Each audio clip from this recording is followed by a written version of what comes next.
The catcher and some other stuff you have to put on it, because when you get it up out of its sample environment, you know, the pressure changes, so you're going to have a way of retaining it in there. We're going to have Bob and his scuba stuff in February? Yeah, so what schedule is the PPC, you know? I don't know yet. That I don't know. But to get back to the samplers, there's a 4-inch sampler and a 2.5-inch sampler and a 1-inch sampler. And part of which one we would use is what we're finding from the radar study first. There's a good chance we'd use a different one at different levels, depending upon what the radar shows us. Okay, where does the Pequawket fault line run in relation to the Pea Porridge Pond? Well, that's a very interesting question, and very controversial among geologists. Are you a geologist by any chance? No. Okay. The Pequawket fault isn't just one fault. Okay. It's a zone of faulting. And most of it is to the southwest of here. But there is evidence, particularly discovered recently on Mockhouse Mountain, that some of it may in fact be very close. Oh, okay. Yeah. Well, there was an earthquake in this general area back in what, the 40s? That was the bigger one. Yeah, the famous Ossipee earthquake. Yeah. Would that have had any effect on the sediment of this pond? It might have. It very well might have. Yeah, I mean, this is the kind of thing that we would theoretically be able to find. Now, you know, exactly what the geophysical impact was here, I don't know, but, you know, there are people that make a living out of calculating that kind of thing, and if we found some evidence in the samples that, you know, some juxtaposition and things or something, you know, we can go and start to explore that. But I think at the end of the day, I mean, assuming all things are equal here, what we would be able to do is probably write a separate book on the geologic history of the pond, the ecological history of the pond by the time we get done. But we really will know what the climate's been here and how it's changed over the 15,000 or 14,000 years since the ice left. I think the certainty about it all is going to be probably more or less dependent on where you are in the sample and the quality of the material we're able to retrieve. And then the Conway Lake and Silver Lake and those types of water areas are caused by the glacier as well. Right, but they're not quite so good a sampling. Well, they're not so good a sampling place because there was too much water energy going on. See, what you need is a place like this with a basin that's pretty much isolated, where the water in the bottom of the basin is pretty well is raised up, and the water is going to basically be isolated from any incoming rivers or sub. Right, it is nice. But now and then the deposits of sand and gravel, the Coleman pits, all of that, was that caused by a lake or river activity over just west of us? Just on the other side of right. Well, that's a whole really complicated geology in its own. Okay, so this is isolated from that even. Right, right, and because of the surf. Yeah, and if you go down into you know where Little Pea Porridge drains out to the west, out in basically out where the eventually into the Swift, it goes into the Saco. But if you get down in there, you can see there's a delta out into the valley there. The F.W. Webb building. Oh yeah, right there. And that's basically a delta from ice melting in this basin and sediment going up that way into the Swift Valley. But that's proof that this was isolated from the rest of the glacial elevation flow. As well. And elevation also, yeah. Does it help at all to get at what he's saying, in that the yellow is sort of alluvial material that is sort of outwash? So where's North Conway?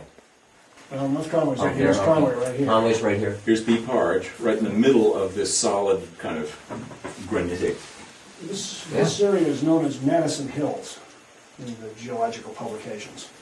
This is high ground compared to everything around it. And you get the valley running down this way through Silver Lake, and then the one that runs down here through Eaton. As the ice was melting back, these valleys were full of melt. And that's all wetlands in there above Silver Lake on that railroad corridor. That's all wetland on either side. All the way up through here. Sandy is your Coleman stuff. Yeah. But all of the eskers and the other deposition down through the Coleman Valley, and then also down through Eaton, you know, through the chain of ponds that you drive by on 53. Sure. Those are what they call through valleys. As the ice was retreating like this, these valleys were taking meltwater away from the ice. And when the ice passed over there's a midpoint here where the drainage today goes to Silver Lake, and on the other side it goes towards the Saco. But when the ice was in here, there was so much water it was going right over the midpoint. And as the ice got back up into here so that the water could drain out towards the east in the Saco Valley, then the drainage simply went this way and this way. So geologically, those two valleys are entirely separate from us. Russ? Are you going to be able to extract any recent information on the eutrophication of the lake in recent years by the human activity that's been occurring in these parts? I think I should let Lee. Well, the thing that's interesting there, we've been talking about this a lot, is, of course, the surface most material, the most recently deposited material. Was from last spring. Yeah, really, absolutely. And has a lot to do with all the construction up on the hill behind us and so forth. And it's very kind of flocculent and unsettled. And we've done a fair bit of talking, and both of us now are playing around in the literature to try and find how folks have really come after that material to have it in place so you can really see what much more recent layers are really like, as opposed to disturbing them by the coring process and having it all churned. How far down can you see the Secchi disc in the pond? I think it's something like 16 feet. It depends on the time of year, too.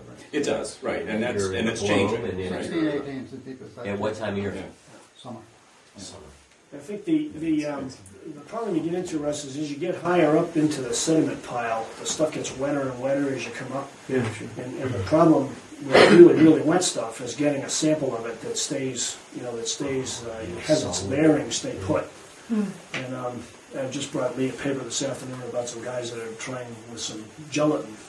They take the water out and replace it with gelatin, very carefully, obviously, to try to preserve that structure in the sample. But I mean, there's no question we should be able to find something of what's going on in the last, fairly recently. I guess the other hope is that out there in the deepest part, in the wintertime the lake freezes over, if there's no subsurface flow, which it doesn't appear as, subaqueous flow as we call it, then that water out there should be very quiet in the winter. And that would be when we get most of our sedimentation. But as I say, the higher up you come in the column, the softer and softer, wetter that stuff gets, and the harder it is to sample it.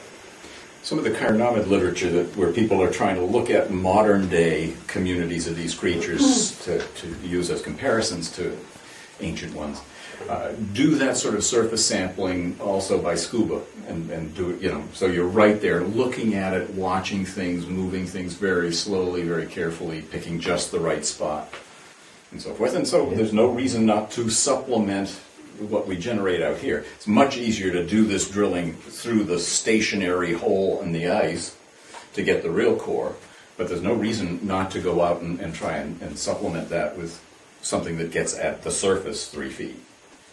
Yeah, I think the deep core gives us, the deep pond bottom core gives us a chance to get the really old history. The modern history may be easier to get from some of the shallow areas around the edges.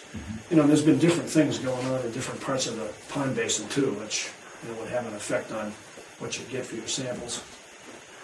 But you didn't have that much. You apparently didn't have that much of an effect from last spring's blowout, as much as we thought it was going to have. When we were looking at the roads all disappearing. Right. Yeah. Although it was substantially more silty and turbid this spring, don't you think? Interior color. Yeah. Last 2 years. And I think that I think as I was saying earlier, I guess I should mention this business of proxies. We're not really taking any dates. Certain data points are going to be real dates. But what we're doing is using those data points as proxies to kind of figure out what they suggest about what was going on at the time.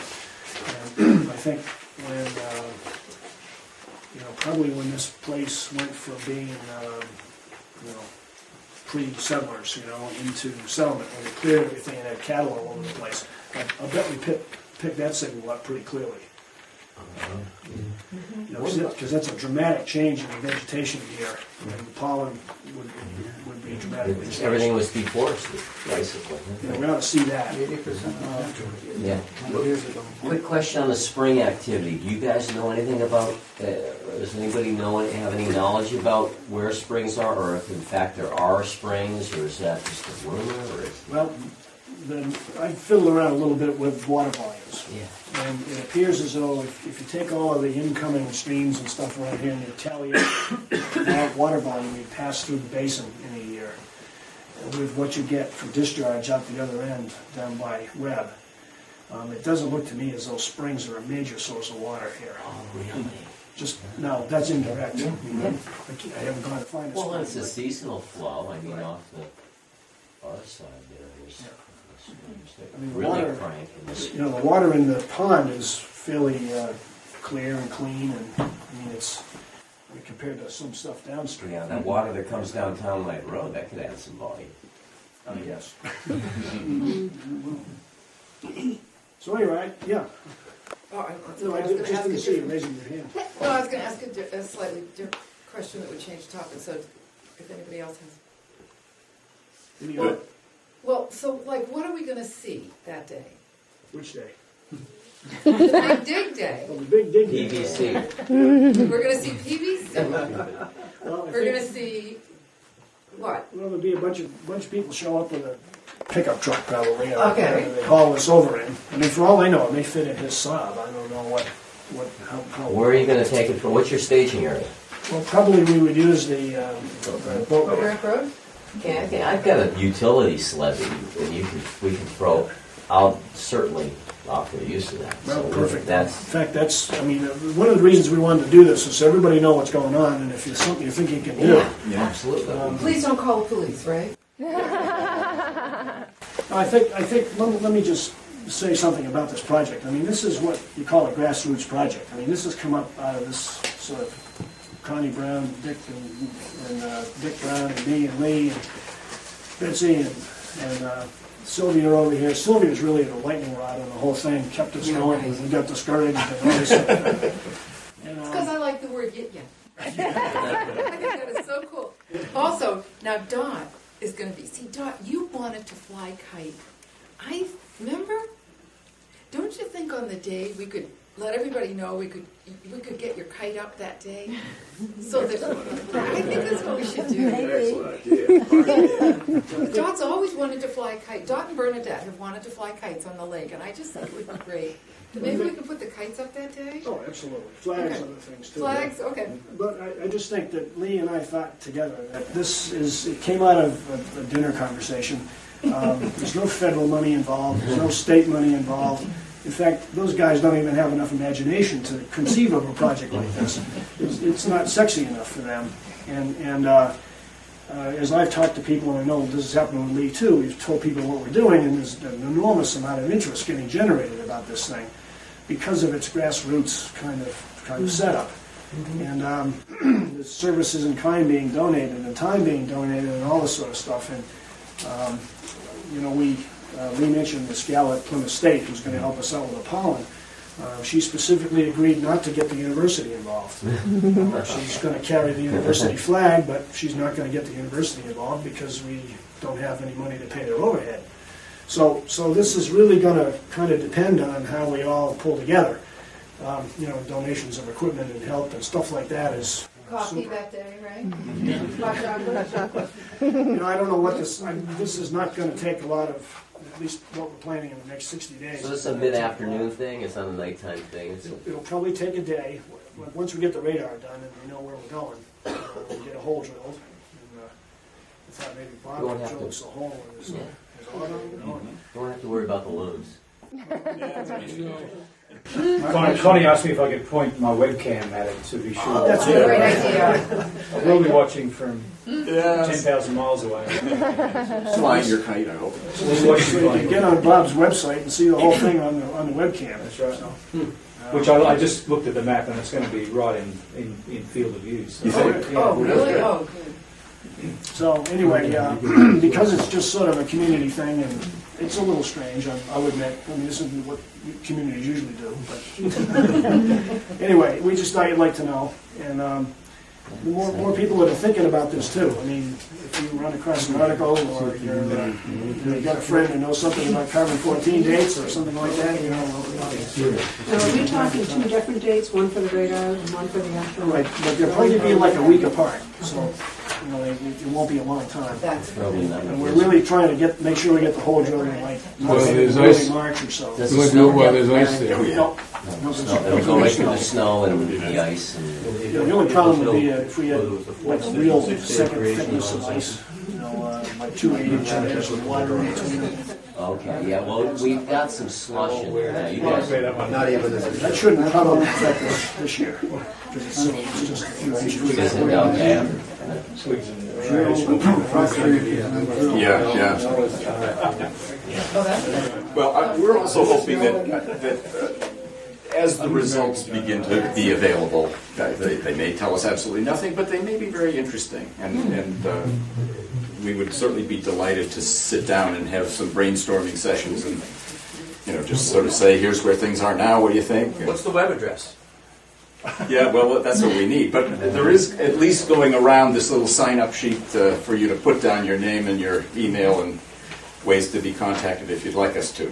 Please. So if you didn't get to that, Oh, and Owen. and now Owen has his, are we set? Or I was just going to say one last thing Yeah. about this project.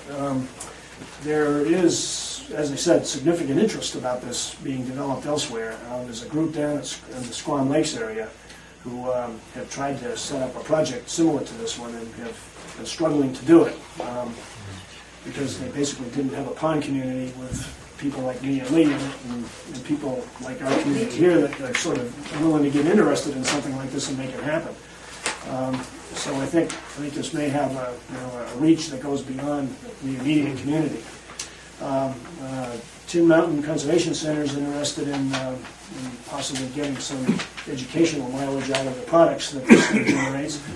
Mount Washington Observatory is sort of hanging back, waiting to see what the climate signals look like. And Beth is going to video all the activities here and out there, so she can put a little show together. well, and Lee and I have already talked about making a movie. And applying for the Nobel Prize. But we need to get a secret society. I was just curious, are there lots of labs around that will provide this type of data after you get your core, or is there a specialized place that you send Well, the core? Or? the carbon-14 material will probably go to a lab in Cambridge Okay, that we use frequently. The pollen stuff will go to Plymouth State. right. And the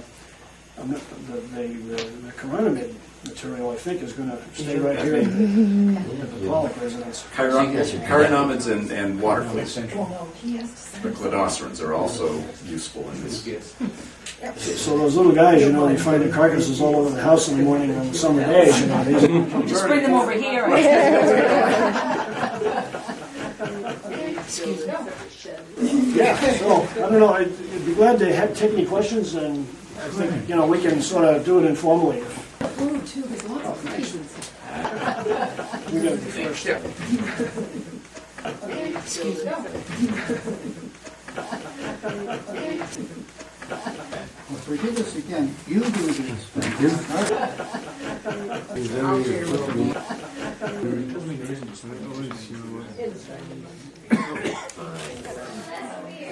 So how does the glacier dig this deep hole?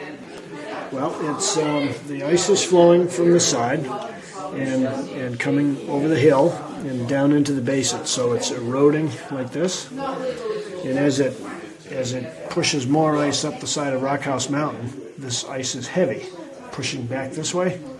So in order for this ice to keep shoving this accumulating ice up over the mountain, it's got to dig deeper underneath it, so to get under it to push it up. And this, of course, is a huge thickness of ice, but that's how it carves out the basin. Did you get it? Yep. I did too. Yeah. Okay, go on. On the little handout that you got, you might see that there was a little line on the handout that kind of came down like this underneath here. My pen will work. something like that. Uh-huh. A little handout. And that's probably the surface that the ice eroded. And this stuff in between is all gravel, sand, and gravel that's washed into the pond since. Okay. So, and this is material that's been washed into the pond since. Wow. Over here in this part, mainly. So where do you think it will be drilling?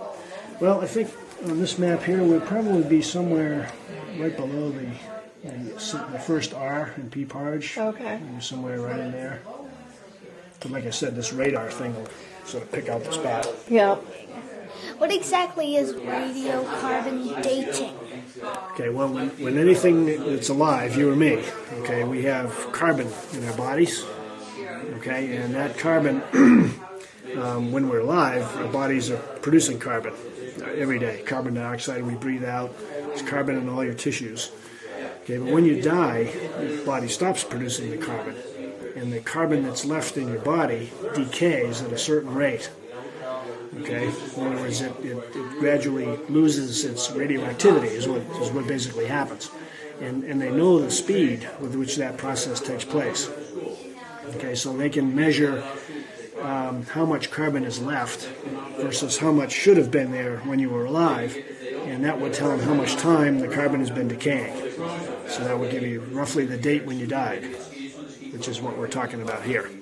In other words, if we find a leaf or a twig down here, we're going to want to know when it died. When did it blow off the tree? When did it fall into the bottom of the pond? And that's going to be a matter of how old the carbon is that's left in the leaf. Tell me something, Lee. Yes, ma'am. What is it? This is the head and shoulders of the larva of a midge. Those tiny little no-see-ums that you see around in the summertime and so forth. But and all of the body part from here on back will decompose in these long dead critters, so that the only thing that you have left is the head capsule up here. Why? Because that's made of chitin. It's a kind of very hard material that takes a long, long time to break down. Wow. And so it basically lasts forever. And that's why you can use the teeth,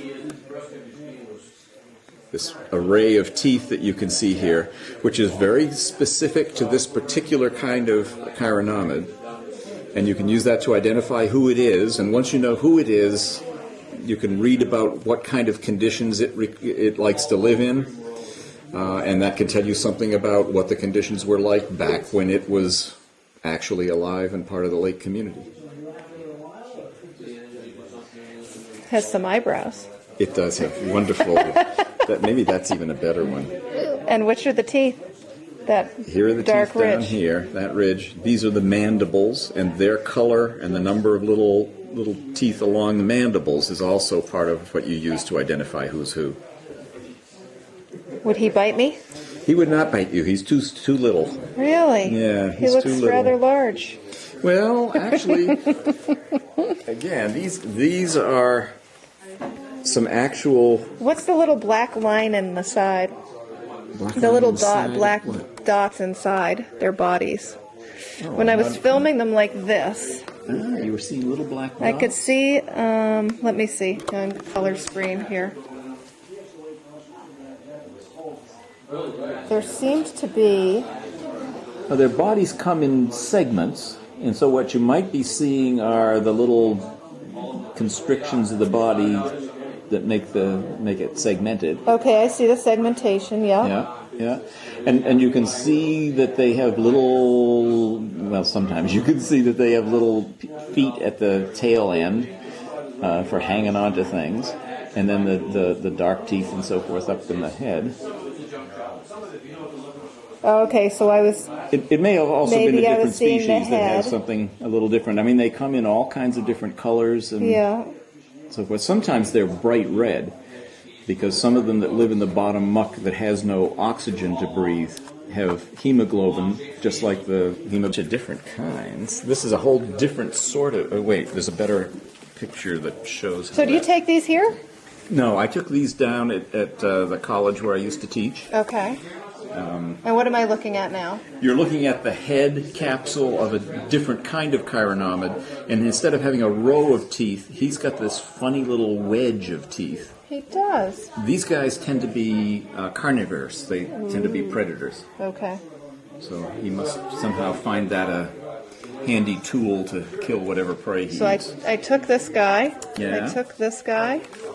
I took this guy. Okay. Is there any that's specifically a biting me black fly? No, none of these are black flies at all. Non-biting midges. When I lived in Hanover growing up, we had little black bugs that flew around our heads, but they never bit me. That's very likely to be these guys. Okay. Yep. And when I moved here, I was shocked to discover They had wicked teeth. that something bites. Yes, for sure. Yeah. And it's funny because the beginning of the season you'll see one, and it's not as aggressive. And then you'll see the next day 3. Yeah, And the yeah. day after that 20. And the then day look after out. that 105. There's a terrific song And they about get more and more the little aggressive. black flies. There is. Yeah. What are these dots? These little dots, I can't tell you. I don't know. But I think they're real. Actually, what you're seeing faintly through the head are the eyes. Oh, the eyes, here and okay, there. okay. And these may be, no, I don't know what those two dots are. Okay. But these are the eyes. Yep. And then that's his teeth, and these are mandibles. Right, Okay. exactly. And this is the guy with some littler teeth. Right, again, one of those Close up. predatory types. And that's your huge book to decide what they all are. Exactly, and what I was going to show Oh, you... those are the guys yeah, in the exactly. file. So Oh, that's really okay. what they look like. Wow. So little hooks on the hind end to hang on to things. Wow. Some of them have little gills to breathe with, Oh, wow. but not many. But it really is up here at the head capsule. That's what you're really looking at. And then over here shows you a little bit of the parts of the head capsule. Oh, okay. So that's what your photographs look like. Exactly. Wow. Well, this is exciting. I think it's going to be fun. So you only got to take 100 heads every 3.5 centimeters. God, for 30 feet. How many years will this take? Well, you know, and it depends. Of course, it depends on what kind of results we get. Okay. You know, if it really looks good, then it's worth putting all that effort in. Right. If it looks like it's okay, Yeah. then we can take many fewer and get a sketchier story, Yeah. but probably an accurate one. Yeah. So you're going to test them for their radiocarbon. Yeah, test their remains. But usually people do that by finding little twigs, Okay. little leaves and things like that. Anything that's biological will Okay. have incorporated the carbon-14 Okay. at whatever level it was in the air around them when they lived. Okay. But then once they die, the carbon-14 slowly breaks down. Okay. And so the ratio of carbon-14 to carbon-12 gets less and less and less over time. And because it does that on a very predictable scale, when you've lost a third of the carbon-14, you can tell such and such a time period has elapsed since this thing was alive. This is so interesting. What do you think? What are we going to learn? I'm sleepy. You're sleepy. Yeah, we Just- keep you though. Yeah. Okay. Yeah, So what is a younger Dryas signal? well, yeah, what we may find in the core, okay, is evidence that we would call a younger Dryas signal. Which is? Okay, what that is the younger Dryas was a cooling period that came on apparently fairly rapidly from what we know. So you'll have core, part of the core will be full of organic material, you know, be brown and gray, black, or whatever. And then relatively quickly we'll go into something that's almost gray and sandy, maybe even tan, depending on how it was deposited. So that the organic material that was thriving around the pond In the warmer in the temperatures. warmer temperatures before the younger Dryas was laying off its annual contribution of leaves and whatever. And then geologically, all of a sudden it stopped.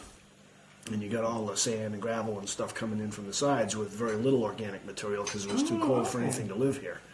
And that went on for 1,500, Yeah. 1,200, 1,500 Yeah, years. around 1,500 years. So there'll be some sedimentation in there that's related to that time span, and then the organic material begins to build up again when the climate starts to Oh, warm. okay, so that's the Yeah. signal that you're looking for. Right, and there's two things about it. It's a marker, so we know where we are relatively. Mm-hmm. And because we know it's about 12 to 1,500 years long, we can take the thickness of it in the pond and figure out how many inches of sediment or centimeters of sediment we were getting per year within the Younger Dryas. Oh, because you know the length of the period itself. Right. Mm-hmm. Okay. This business of proxies we've been talking about. I mean, What's it's not a like, proxy? Oh, you would ask me that. A substitute, right? Yes, it's a substitute for the real data, and it's not exactly the same as a measurement of the data, but it gives you a relative idea of where you are. Well, like I've just been describing. I mean, this Younger Dryas thing is not a lead pipe cinch. You know, we have to play games on the top and the bottom, and I'm sure, as Lisa said earlier, she's going to be looking at the tops and the bottoms because that's where the action is. Mm-hmm. Oh, you mean between the... No, at the boundary. The boundaries are the little. At the point of change. Yeah. Yeah. Mm-hmm. The transition, yeah. We probably won't take those samples today. We'll probably wait till we can go to the lab and Yeah, I be a little more careful. would think that we'll just take the core today, and then sometime maybe within the next week or two, we'll have a core sampling party. Over at Plymouth. A core splitting party. Of course, okay. Cut the core in half, clean off the surface so it's nice and fresh looking. We'll take photographs, so we'll have Gotcha. visual documentary, and then we'll decide, what the sampling interval will be, who gets what, and who gets how much. How much it's going to cost, all that kind of stuff. Yeah. So some of it will go for carbon-14 dating, a few samples at least, scattered through. Yep. Some of it will go for loss on ignition What's that? test. It's a measure of the organic matter. You just burn it. Before and after burning the organic matter. Oh, really? Really? So you can tell You're subjected to intense heat? Yeah. 500 degrees. Yeah, you weigh it, and then you cook it. Yeah. And you burn off all the organics, and then you weigh it again. So you can tell That gives exactly you what the the organic mineral content is. and mineral matter and All that's left is just the non-combustible, Right. literally non-organic material. rock, sand. Yeah. So you can eyeball it with the sort of browner tone versus grayer tone, like Brian was saying, but that's the way to quantify it. And then some of it will go for pollen samples, perhaps. Some of it will go for looking for these little midge larvae heads that are a proxy for temperature conditions back then. That's the Chironomidae guys. Mm-hmm. Who's doing that? It's a leaf. That's me. Well, It's good to know, actually. we can't tell you what we refer to that as until the camera's off. Always, unfortunately. What are you doing? Drilling is so interesting. Wait till you see what they built, this long PVC thing that they stick down, and the core goes inside. It's really cool. Ah, it's already out there? Yeah, Some they of it's out hauled there. a lot of stuff out. And Wow.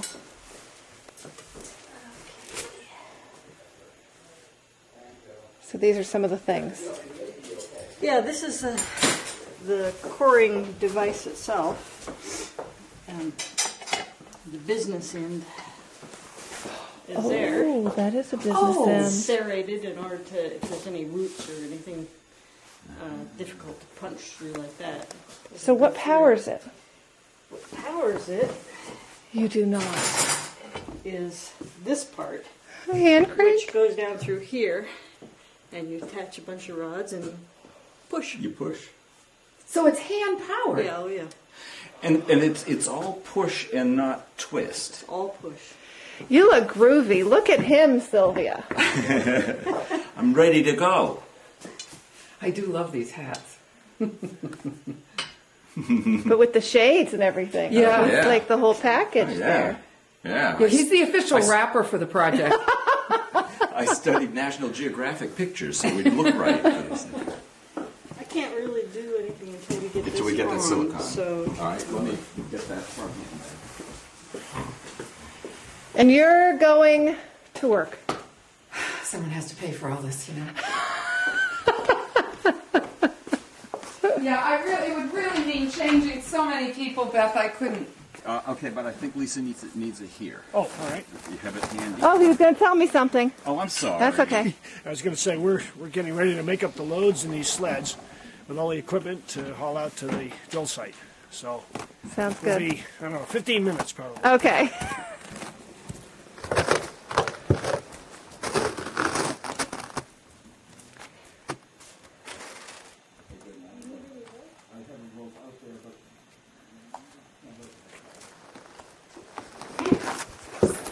Magic spray. Oh, great. Thank you. Yep. Here is the silicone. Yeah. And actually, let's. That's for here. Yep. Why don't we just step right outside the door here? He's thinking about the filming, of course. Yeah, exactly. That and my walls.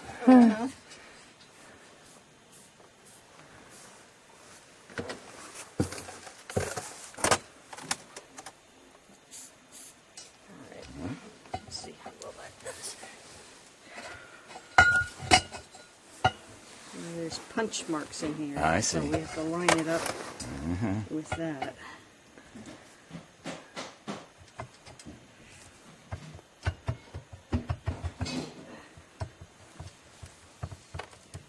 Very, very, very tight fit. There you go.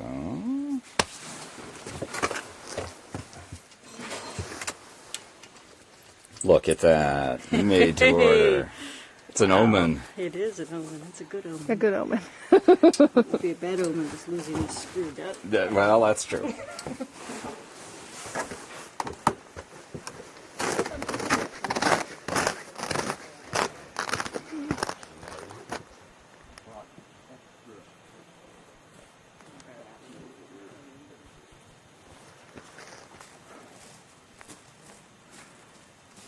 Love the pants, Brian. Love the pants. Very stylish. Are they warm? Very. Oh, good. Yeah. So I'll be borrowing them soon. Actually, I was surprised to learn the boots are insulated. Oh, Even with good. Fishing waders, you know? Yeah, yeah. I think in warm weather nobody would care. But, the But when fishing they're in do. the water, it's cold water. Yeah. Yeah. Yeah. Where are the donuts? I haven't been able to get out yet.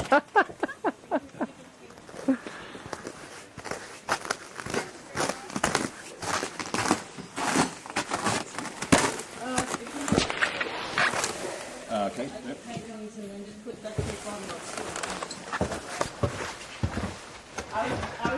Yeah, my sunglasses are steamy. Oh, yes. Your car is up in Ira's driveway just to get you out of the runway. Yeah. We thought we had to move it. Oh, got it. Car in there, we don't have to move that car to get out. Oh, okay, good, got it. I'm slow. Yeah, you better call him. Your phone book? Yep, right in that top drawer. Okay. No, the one to the right of it. Yep, on the right side. My father will be happy to see this silver favorite is being used. This is good stuff. There's some glasses right up. What would the world do without duct tape? My house growing up wouldn't have had doorknobs.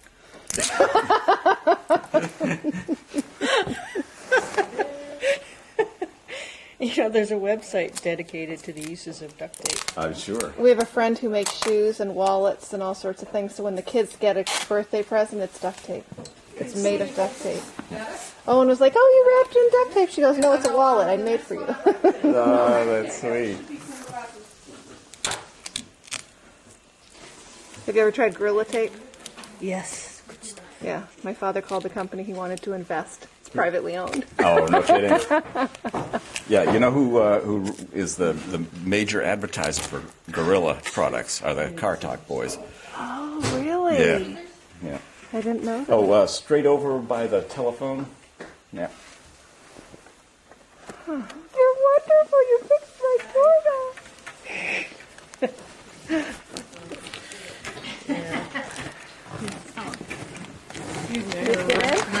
Watch it, Tom. Do you need to get in? Hey, Lee? Yeah. Do you need these? I'm in your way every second, I think. We need one out there anyway. Why don't we bring him, Brian? Bring him? At least one. Okay. We're letting all the heat out. It's freezing.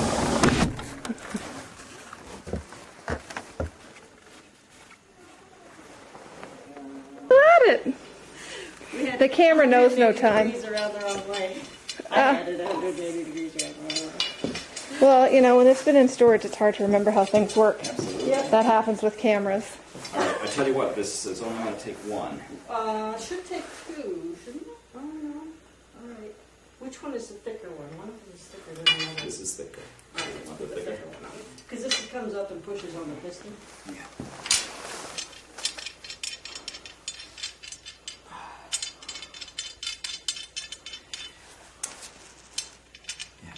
Neither of us are dressed for indoor work like that.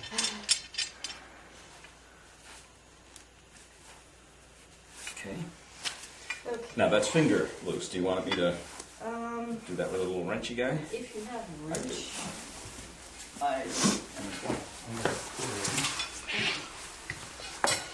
So does that sit? Oh, it goes Yeah, so the in. way it works is when you're lowering it, this whole thing through the water column, this goes all the way down and sits on the top of that piston. And then when you're ready to start pushing, you raise it up and you rotate it, and there's a lock in there. And then you can push. And that somehow cuts into the, Yeah, just that end, that just you serrated- pushing. Oh yeah. Sediments, I mean, Think of even near the shore of a lake, you get mud squishing up between your toes. Yeah. In the middle of the lake, there's even more squishiness. Okay. So it's not like you're going to hit a root. we shouldn't hit a root. You might Could hit a rock. You might hit a tree that floated out. Yeah. If they use this pond for logging, Yeah. It was logged around it. I don't know if they floated. Well, it. there's Did they? There is actually a legend of a sunk logging barge somewhere up there. Raymond never told us that. Yeah. And maybe frighteningly close to where we're working. so we might go right through the core a barge. log. That'd be cool, huh? Okay, we're ready to try this again. All right. And now, where's that stamp? What is this tool called? This is a Livingston Here's a piston tube. core. Yes, Livingston piston corer? core. Livingston or Stone? Livingstone, actually. Livingstone. Okay.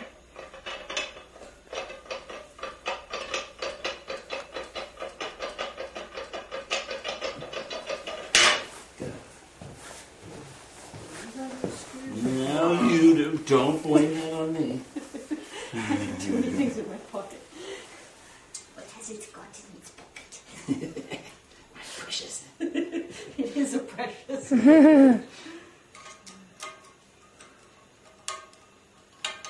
guys are probably teasing us about having a second breakfast. Exactly. While they do all the lugging out there. They're doing a good job, though. Are they? Yeah. There's a gigantic backpack man going out, Yeah.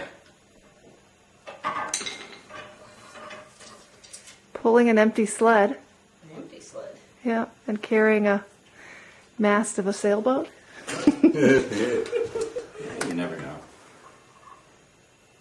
And then there's a man in waders Brian's wandering got around giant aimlessly. waders as the temperature gets into the upper third. Yeah, unfortunately I've got a similar situation. I've got these Gore-Tex bib overalls that Yeah. I was going to wear. He's undressing. Cool. Oh, doesn't that look like an expedition? All right, let's see. Is he walking with any sticky stuff on his feet, or is he just... probably a snowshoe.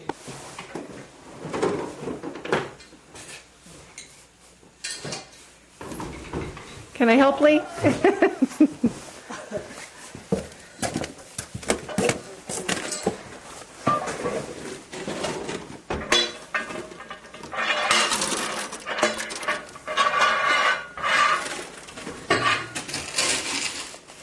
And the snow.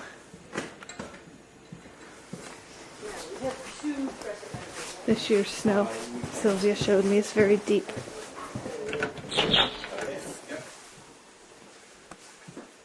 Have to film your door. Oh yeah, isn't that funny? Your snow door.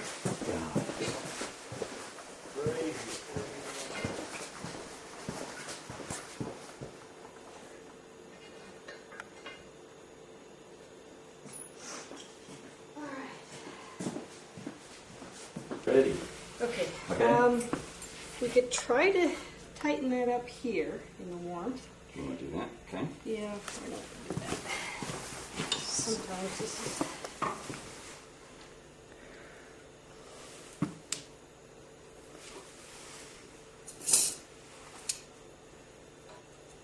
The other thing we're going to need is some sort of thin blade like that. Okay. So Thin blade. Looks sort of like a rocket launcher.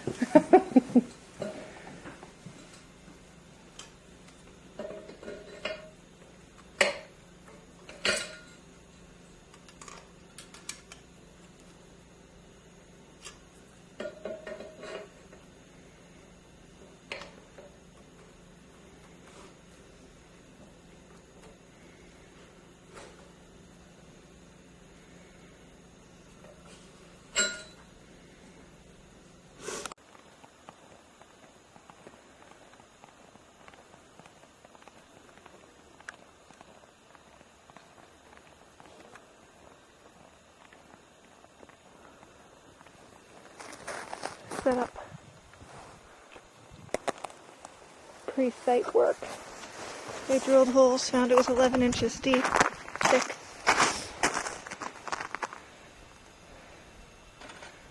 We're assuming we're at the deepest area on the pond.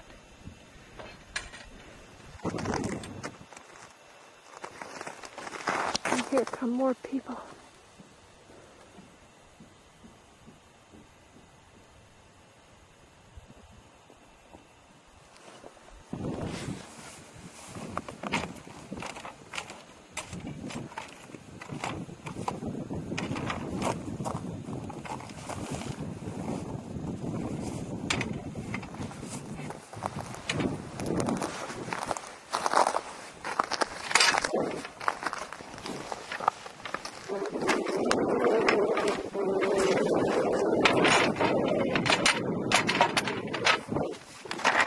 Most scientific question, are your hands cold? Pardon? Are your hands cold? A little bit. But as long as you got gloves nearby. There you go.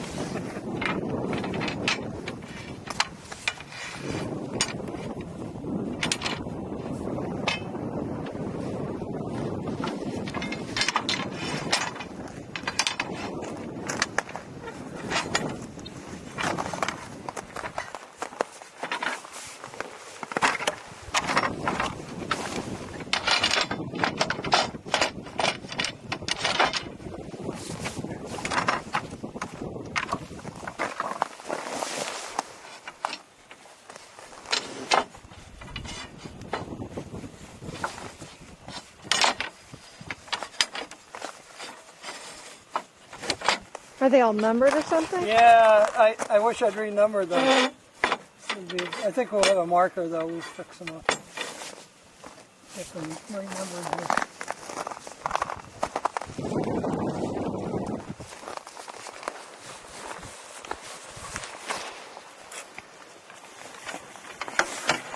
Now they're all the same threads. So they behave differently. Really?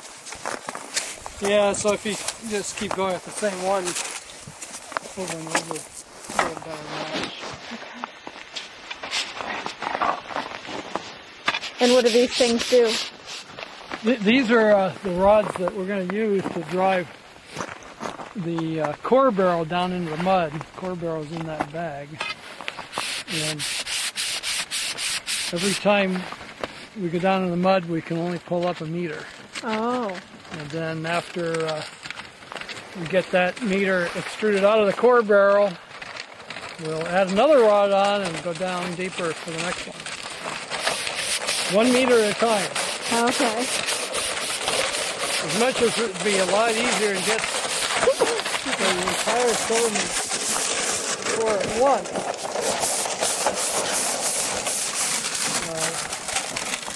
It'd be way too heavy. And how do you label them so you know which one was the first and the second and the third? And Well, we're going to keep very close track of the depth. Oh, okay. On these rods. We'll be marking the rods with tape as we lower them down. And so we'll know exactly where we are with each thrust of the core bone. When the core sample comes up, how do you keep it in one of these things? Well, no, those are the casing pieces that are going to be put together to keep the rods here from bending in the water column, because we're in almost 50 feet of water. Yeah. And so that'll give it the whole drill stem a little more support. What we'll be doing is extruding the actual mud cores into saran wrap and foil. Huh.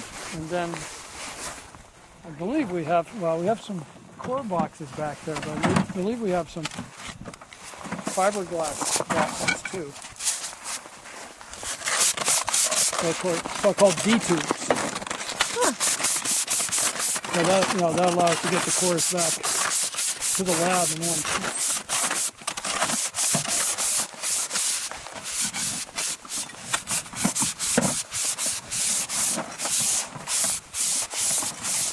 And why do you sand them? Well, these haven't been used for a while, so mostly just to get some of the corrosion off the surface. Protect our hands as much as we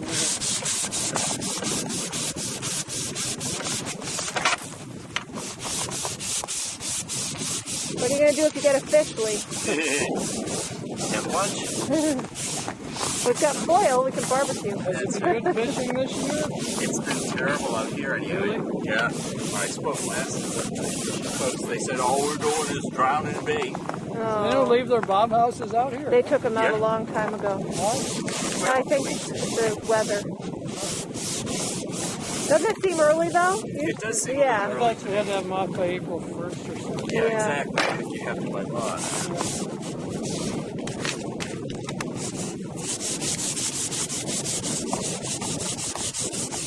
What's the rope for? Oh, really? Yeah, we got a couple of ropes. We have about 11 inches. Yeah, and this good 2.5 feet of consolidated snow, sleet, mush on top of it. The thing that's really interesting is that the water level, in the hole at least, is about 18.5 inches above the ice top. Oh, I see. So you've got 18 inches of slush on top of the ice. Yeah. Oh, okay. Yeah. So all this stuff here is just the rain that froze. Exactly. Yeah. And if you go through this top crust, Yeah. you go down about a foot to the next crust layer, and there's probably 3 or 4 inches of standing water slush. We're kind of lucky it froze up then. Exactly. We'd be up to our knees. Just 2 days ago.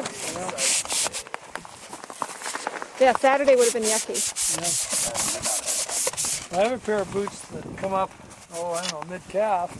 I don't know if those would have been high enough. Brian would have been okay. Brian's got the waders on.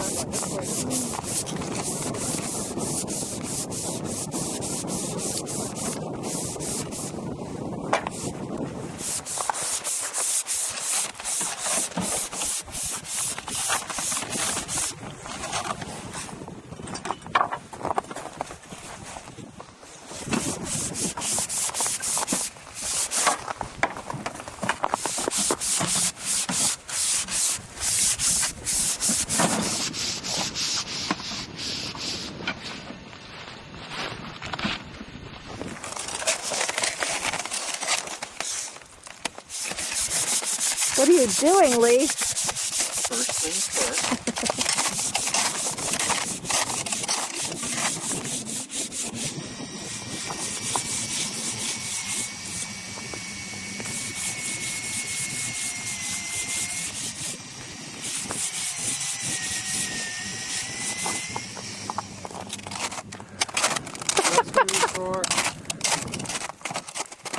coffee. Oh, our flag. Ah! The Arctic expedition. Sanctioned Madison Volunteer Ski Patrol event. The highest mountain in Madison. Right there. That lump of snow. Before the afternoon's out, we'll have to get one of these two gentlemen to tell you the story. I asked bother you to introduce yourself to my camera. Oh. Professor Tom Davis from Bentley College.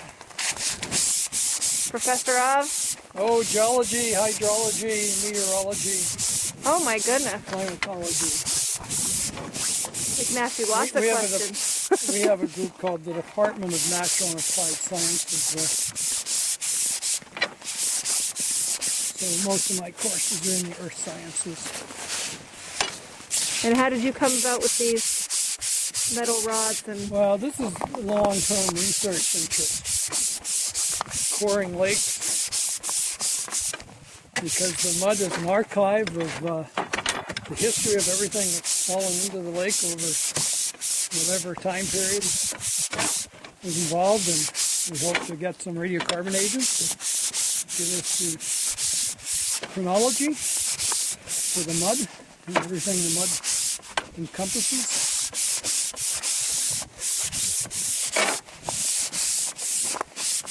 so what do you hope to find?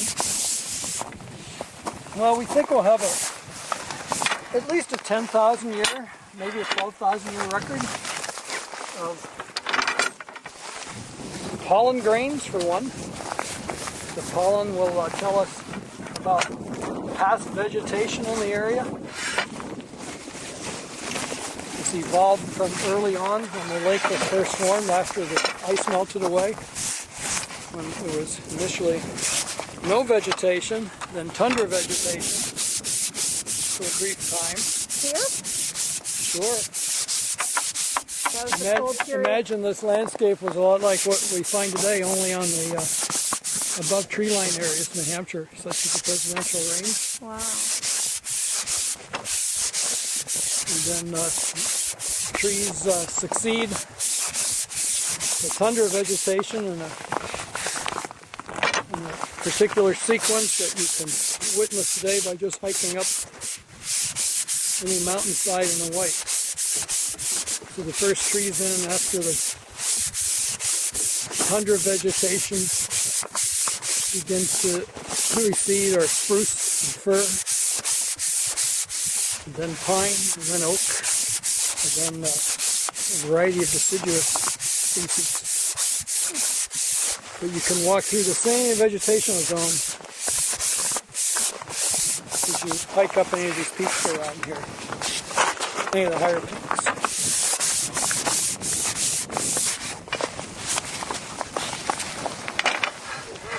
Or you could walk through the same vegetational zones by traveling north into Canada. Yeah. Is those what she meant by D tubes? I think that's what you said. Oh, okay. I thought she had the enclosed types. Yeah. Well, that's why I brought those core boxes, because those would give them a lot more support. I think they're just long enough.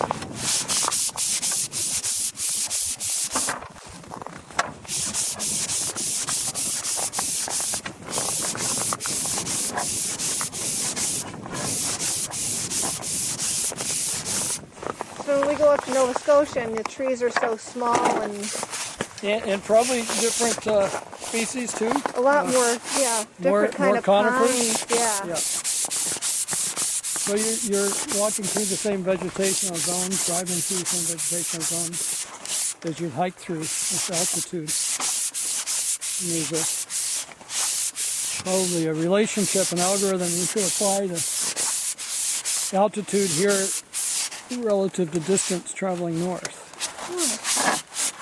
I don't know, maybe 100 meters elevation gain equals, I don't know, 100 kilometers maybe of distance. Or maybe more like 500 kilometers.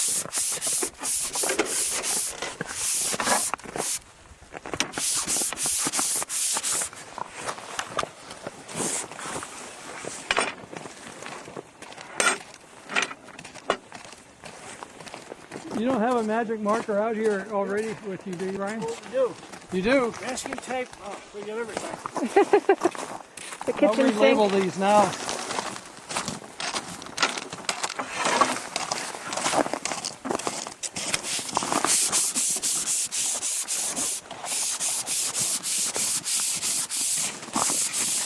How many times have these been used?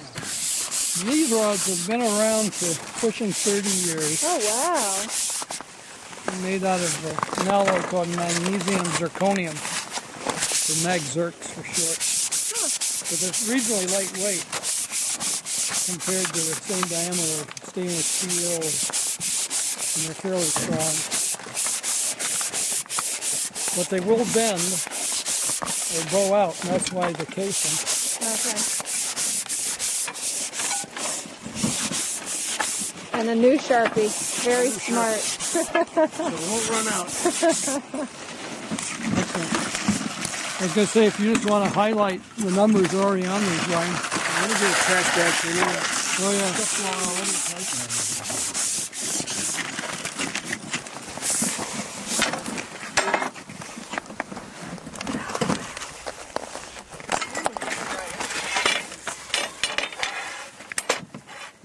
So I have, Tom, Yeah? I have that small connection piece that you left at my office in here. Good, yeah, we've got two. I've got a 3 and a 2. I think the 3 came out here in that gray box maybe. See, there's that. I don't know if we can rake those 2 broken pieces. Like, if we have any screws here, we might be able to rake.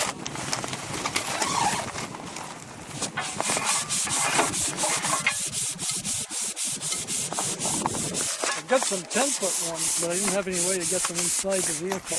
I could have strapped them on the roof, I guess.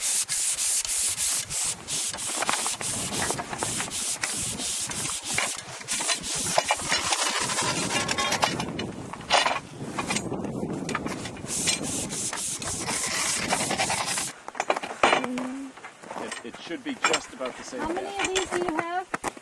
65 feet, I think. Okay. You should be okay, because I don't think this is... Well, this You're not is going to big fit?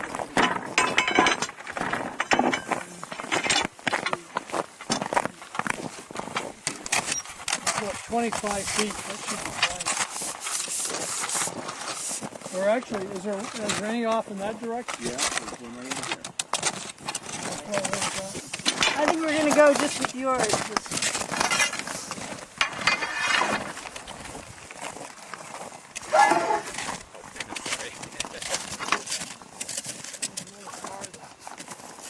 So we don't have any close in that? Nope.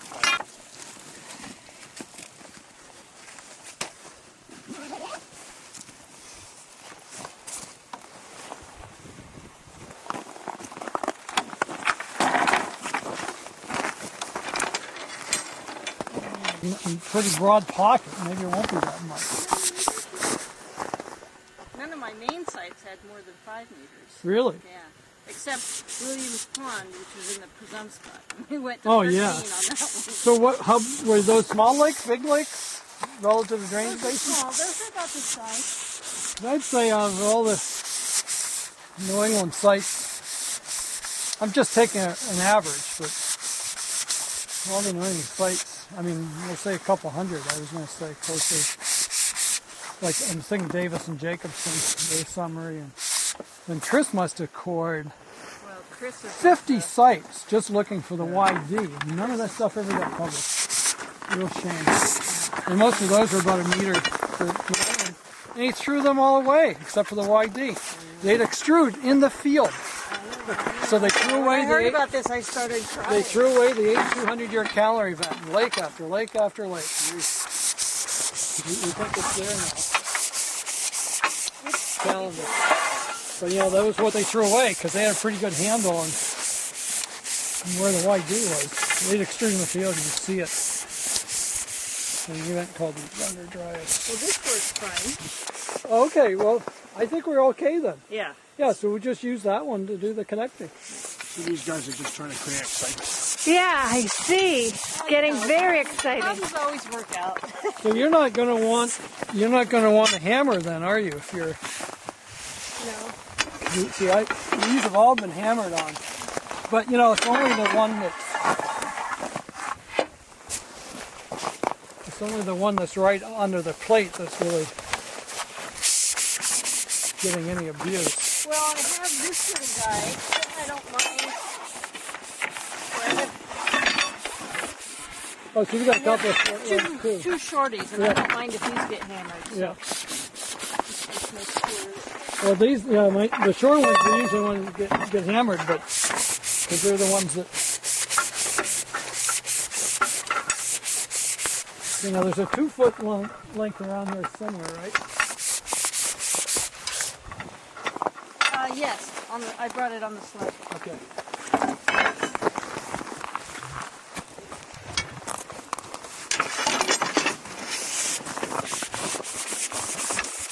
$15 now. Because how many feet do you have there? Or how many meters? I think, let's see. That's plenty. Well, no, but we weren't sure we could connect these two. 10 meters? 4,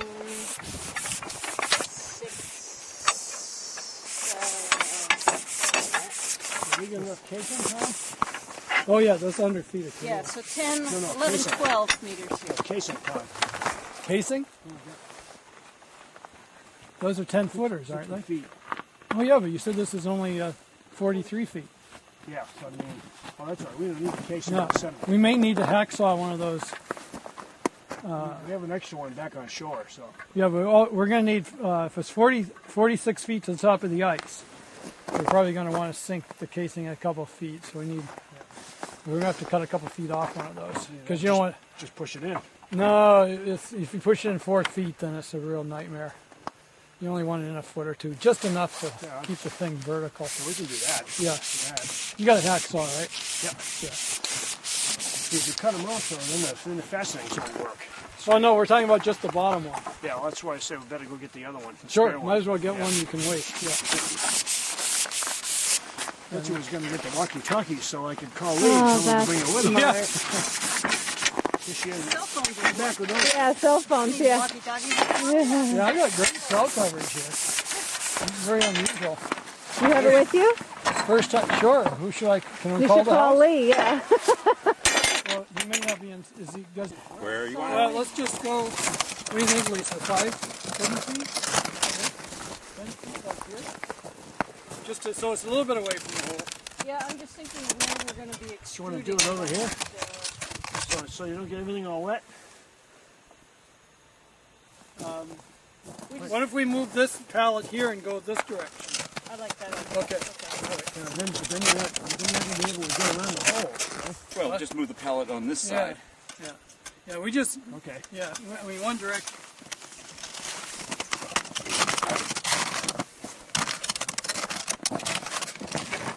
Oh, these are all tied together? Oh, okay. I'd go a little forward back here, maybe another. Good. What do you? That looks good?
wet. Pretty impressive. I didn't think there was that much. How about that?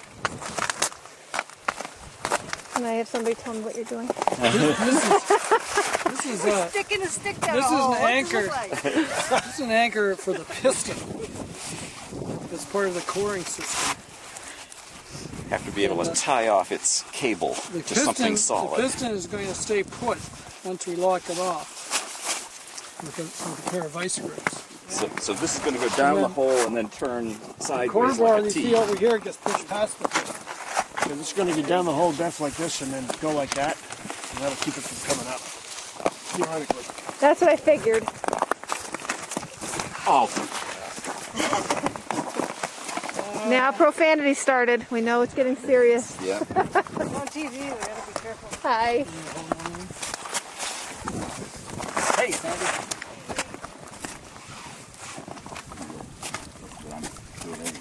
They started swearing. yeah,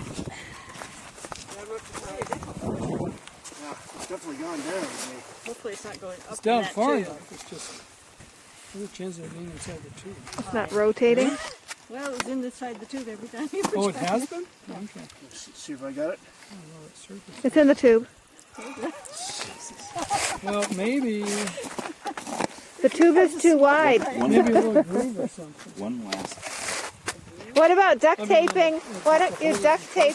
Why don't you temporarily duct tape the base of the Yeah, tube? something like that. And then it won't go inside. Yeah, that's the idea. Duct tape the hole. Go cinematographer!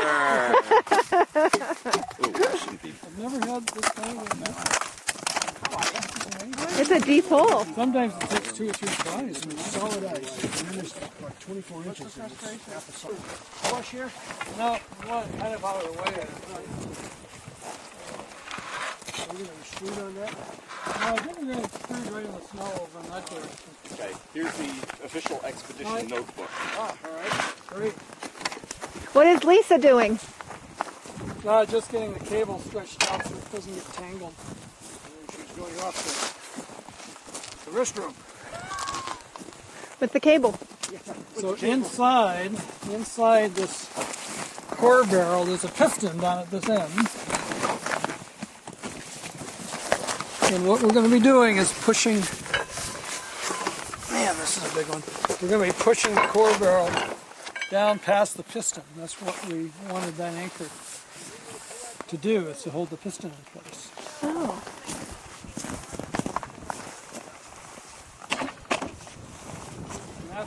Actually, the first meter. Have a casing holder rig. Well, they've got a plan. I don't understand exactly what that plan is, but Probably sticking they something assure to the me hole. it's a bomber. Yeah, you wait. You wait. This is gonna knock your side. Lisa was asking how you're going to keep that casing in place.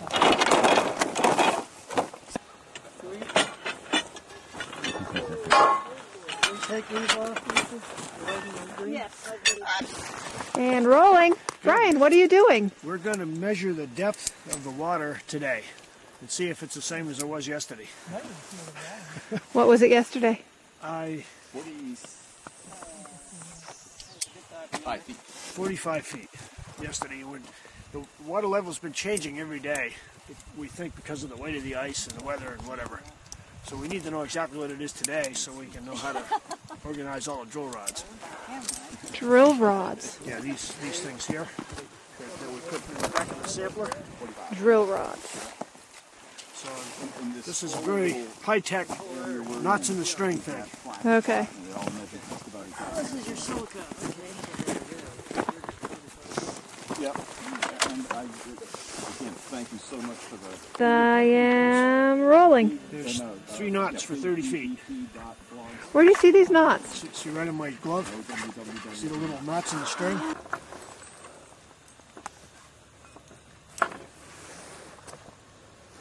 Right there, yeah. And then we were going down about another foot, I think. For it. Yeah, right there. Okay. So. Okay. That's the if you bring it just up a little bit. So, well, the depth of the top of the ice, top of the snow. That's what we're using. Oh, the top of the snow. Yeah, yeah, because that's going to be our reference point. Okay, so are we on, yeah, we're on the bottom there. So Or you could go to the top of the water. It's like that. So that's 45. Does that stretch? Nope, not much. Not a whole lot. But yeah, use your technique if you're used to it. I tried doing that, and I found my tape was heavy enough to keep pulling it off the reel, and I couldn't find figure when I hit the bottom. If it's really soft sediment, sometimes it's hard to feel it.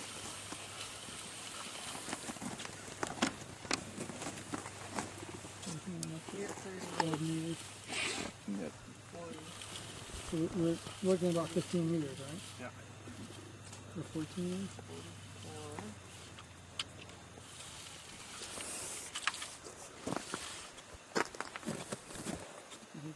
That's about where we were. Yeah. 46. So you're like a... Well, but he's talking about the top of the snow instead of Well, we can use the water. The water level. Okay. Let's use the water level. Yeah, so 46 and a half, basically. 46 and a half meters? No, no, that's feet. Meters. We want to get it in meters. Yeah. Well, is the other side of the tape in meters? Yeah, that's what I'm using. Okay, so that's 14 meters right where you are right now. Water level's 14 meters? Yes. The depth? The mud, the top of the mud is very soft. And I could feel it with just this little light weight on here, but we won't feel it at all with that heavy core barrel plus the drill step, which is probably going to weigh 150 kilograms. And so our idea first is we lower the core till it makes contact with the substrate. We're not going to feel the contact, so you've got to measure it up exactly. Right. So we're at 14.2. We know we've got 1.5 And we've gone up on and there. down with these little weights into that. Right. We've really smashed up the top. Stirred it up a little. So sometime we'll come back in the summer Right. with a raft and use a surface sediment for it. And to just get go that. down 3 feet. Because the tops of Livingstones are, well, it's going to get really smeared when we extrude it. Yep. It's going to just run all over the place, I think. Got it. So this is 1.5, Tom? That's 1.5, and then each one of these is 2. 1.05. But that was 1.5. Not 1.5. Yeah, 1.5 right there, I think. All right, let's measure it again. This makes me feel better about my measuring skills, I have to tell you. So I'll measure something and I'll do the math adding the two things together and I'll be like, let me make sure. Measure twice, cut once. Yeah, there you go. Measure twice, cut once, and scream. Yes. Oh no, how did I mess up? Just about 1.5. Yep, right on the money. 1.5. I wish they'd be sounded that It's made by a machinist. So. 11.5. So we'll have to go to some of mine, which are 5 feet. We just have 5 of yours, right, Lisa? 10. Yeah, plus 2 short ones. 2 short ones. Yeah, but let's stick with these. Let's go next to my longer ones here. So let's just double check the length for one of these in meters. It's a classic. Let's not crash the Martian lander. Did you hear that, Tom? Pardon? This is the classic mine's bigger than yours conversation. Okay, so we're right at the zeros right at the end? Yep. Okay, so these aren't exactly 1.5. These are 1.53. Yeah, that sounds right. 153 centimeters rings a bell. So 1.53. So watch out, it's going so to swing who's at doing you. the math here? This is good stuff to Please write down doing on the the math. first page. Yes, that's So what we're core doing. barrel, 1.5 meters. All right. Okay. Lisa's extension rods, 2 meters, 2.0 meters. All right. My rod's And those 1. are 5 of those, so Yeah. they're 2.0 times 5. Yep. Right. So we're up to 11.5 meters. Okay, now all my rods, they're 5-footers with the orange threads. They're 1.53 meters. Okay. Because they're actually in feet. 1.53 meter toms. Oh, this is actually the classic Rods. issue. Oh, yeah. This is The rest of the world. We want to go Lisa's 14.2. rods. Okay, so with Lisa's we're down 11.5, 14.2. We need to have 2 and change. Coupling. Right? It's all about how you look. All right, so the measurement from the top of the water surface as our reference point to the very top of the sediment is 14 meters and 20 centimeters. We just added up the length of the core barrel, the length of one of the sets of rods here, which are at 2 meters, and then the remaining rods are at 1.53 meters. We have to come up with some combination of them that goes down exactly 14.2 meters. And so we've done that and marked we'll use the core at 1.5 meters. We'll use 5 of Lisa's 2-meter long rods, which is 10 meters. Add those together, you wind up with 11.5 meters. That means what we have to do is... Back to the drawing board, Lee. Uh-oh. Scrub all that. Coupling problem? Coupling factor here. Huh? So which one are you going to take off? Well, I'm going to take this one. So that way you have a coupling in each one. Okay, so we've got to add or subtract, as the case may be. Oh, we got a half rod and a coupling. So we get 1.5. Oh, exactly 1 meter. Yeah. Okay. That should be 1 point. It looks like it is 10 meters. There's the 11.5. Let's just call it 1. If it's exactly a meter, then you can move one piece of tape. Meter. Up or down. Yeah. Well, down actually, this one way. of them should be a meter up already. Yeah. Well, yeah, but we want. Yep. So that one's this one's the true bottom. So no, this because we're putting that one on there now. We got to come back this way. Yeah. So just add one more here. No. We'll use wrenches to break. Can I show you a trick? Break the suction. If you put it down with wrenches, it's a piece of cake. Have you ever done that before? Well, it's just this is going to go so fast. There's not time to screw around with winch. No, it's still some wrenches. You hold them, you open them up a little bit, and then you lift them up and hold it. And then when you want to go away, you just let them down. I don't really care. This is a horizontal demo. This is the sediment surface, actually about here, because we've gone in 5 centimeters. No, I thought we were going to be right at the top. We should be are we right now? at 14.2. Yeah. I thought you measured it 5 in. Because I said that I didn't want any water. You said okay, and then you put the tape. Yeah, but I was going to put the tape to give us some water. So you were? Yeah. Oh, okay. And so then I moved it to be right on the... So we're right at the sediment water surface here. Within a centimeter. That's right. At that point, this piston cable, which you don't, when you're lowering it down, you don't want any weight on this cable, because otherwise the piston will ride up, and you won't know that it's ridden up. So this should go down loosely, and all the weight should be carried on the rods. But once you're at the place where you want to start, then this cable gets what? How are we going to fix it? We'll clamp it with the vice grips. Okay, and that's what this guy is for. So this cable will then be locked off and won't be able to move. Okay, so that basically locks the piston tip at the top of the sediment. Right. And then you push the core past the piston and into the sediment. Yeah. The piston stays on the surface to hold the... Okay. So hopefully that's holding. We've got it fairly tight. Probably tight enough to hold 500 pounds maybe. So then what happens, and let's hope this comes out the way we need it to. Now this is all attached to those rods. We're going to pull up on those. Somebody hold the... Pull up on those. And now we're going to twist this thing clockwise until it comes up against that lock. Actually, you might see that more clearly from so it comes up against the lock, and then it rides back in, but instead of going all the way down like it was before, it stops. Okay. It's about a 10 centimeter drop. So you're ready to drive. And now it's locked, and you're ready to push. Yeah. You do not want to turn it counterclockwise for 2 reasons. One is it won't lock. It might catch on the top here. Okay. which you don't want it to do. But the other thing that happens is all of these things unscrew counterclockwise. And you don't want to unscrew your rods. No. So if you end up turning it all, always turn clockwise, which will always tighten those and get closer to locking this. And then, once this is locked, we're ready to start pushing.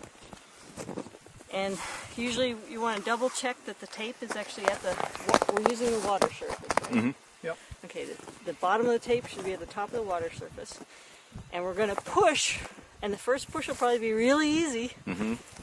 So it might happen in 2 seconds, 1 second, that you're at that second tape. Okay.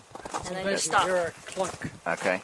when it hits. Oh yeah, You actually hear what's the piston. happening is Oh, the piston is coming the up. barrel is getting pushed down over the piston, and the piston ends up at the top of the barrel at the end, and you may hear it. Huh. Or at least feel it. Water. Yeah. Certainly this cable will get more tight, and if Okay. you're not sure you're done, somebody can just feel how tight this cable is. And it'll get tight as a string if you're trying to overstretch it, because now you're stretching the cable. And then everything comes up. Yep. Actually, on the first one though, what's going to happen is we're going to put the casing in before we pull it Right. out. Right. This is called a square rod piston sampler. Actually, a Livingston piston sampler named after its designer, Daniel Livingston. We presume. 1950s. Been around a So long time. this thing is going to come back up with each sample in it. Every one. Yep. Can you say that to me? I don't want my voice. So every time we do this will go down. We'll collect 1 meter of sediment in it. We'll bring the whole thing up, and we'll push that sediment out into some aluminum foil and saran wrap and roll it up like a Tootsie Roll with labels and which side up and which side down. And then we put this thing back into the hole, and we take the next meter of sediment and pull it up. So these plastic things, those help guide this and also prevent all of these rods from bending too much like a spaghetti string, because it's a long way down. Okay. And you did buy saran wrap and not some other imitation, right? Heavy duty. Saran wrap, it has to be saran wrap. It's the only wrap that works. Heavy duty, as a matter of fact. That's true. None of the other wraps seal the moisture the way saran wrap does. So, so you want to keep the moisture in. Yep. The idea is these cores are going to be archived, and we don't want them to dry out on us. there should be one person on the piston cable. Well, One why don't I person- do that if you guys have the storm in the back? Okay. That means I don't need the warm insulated ones. One person passes. One person. Well, I want those. You know what? I can give you these. No, it's okay. Because I looked because for I've got. Nordell has like those little ones with little buttons up. My mom gave us all them one Christmas. Where are they? Don't ask me. Yep. You don't want that wrench? You don't want that wrench tight? Nope. No. Because you have to get it off. Yeah. Okay, now that pin has to go down the hole. Oh, okay. Yeah, right. Oh, I see. I thought you were putting another rod in. So now it gets vertical and harder. Well, we'll take wait and see how it helps. Right. See, this is where if you... Oh! Jesus. Oh. That's all right, right? That was exciting though. It was exciting. Okay.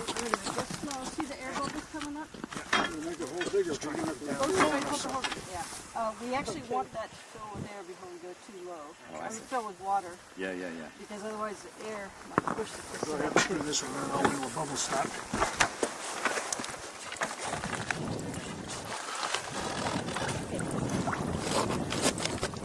Look at Hey, if the rod's extended, we have to start a meter earlier. That's right. Except once we fix a piston, that rod's gonna go back down, right? But if we're the core is now a meter longer than we thought it was going to be. Yeah. But So the first thrust, that's true. and then lock it. Give me one of the big Then I wrenches. add Blue 1 meter, handle wrenches. right? And then the subsequent ones.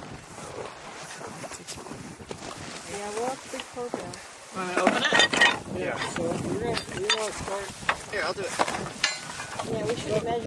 Once you've got resistance, Yep. You can lower that back down. Mm-hmm. Right. But as long as it's just water. Yeah, no, I'm talking about in the mud.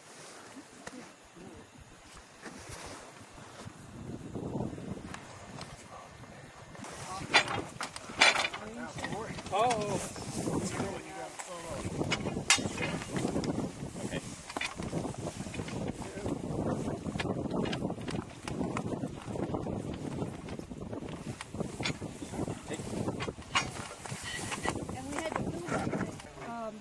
Where we were measuring that thing from before was the water. Ooh, so we got to measure the difference. Can you see where the water is? Yeah, on the outside. Well, let's just measure the difference from the water to the top of the casing, and then add that onto the glue. That's 16 And inches. add that onto this. Yeah. 16. This is 37. It's 37 from the water line up to below this orange coupling. No, I don't think so. And you've already measured this as 1 meter? I think we're really only missing about a third of a meter. I mean, the sample size makes sense. It does. Yeah. It comes out just about where you want it. All right. Okay, let me see. Why don't you step over this, please? You can. Yep. Just put, there you go. Yeah, and then that's not going to... Okay, bind it a sec. Now you want the blue at the top Blue has to be at the top. for him to do that. Okay. The plastic. Turn the 2x4 up before we clamp the piston. Or actually, no, I'll clamp it first, then we'll put the 2x4 up. So you ready to go? Can you hold it 1 second while I I can. Yes. Oh, okay. So I don't pinch the cable. Yeah. Okay. Well, we got to lower it down so the blue is at the top of it. I think we should put a little piece of blue tape on the piston. The same. Tom? Yeah. Can you, pardon the expression, reach between Lee's legs? And do what? And put the 2x4 there, and then I'll put the strap over the top of it now.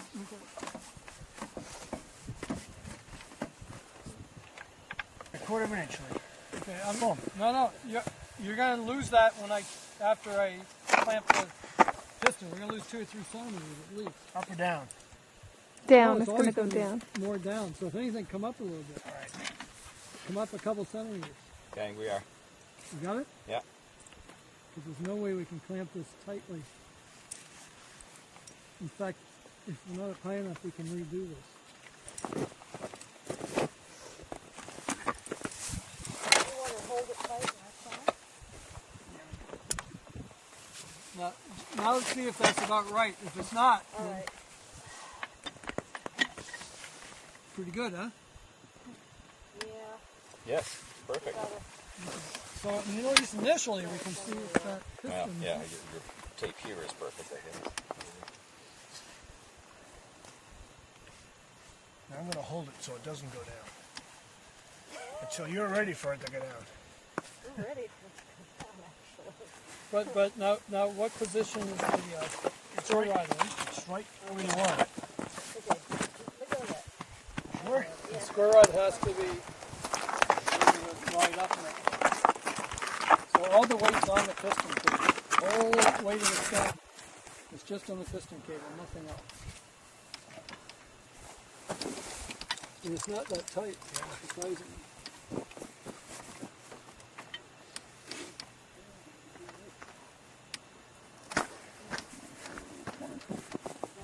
So does that cable hold the whole thing from going down?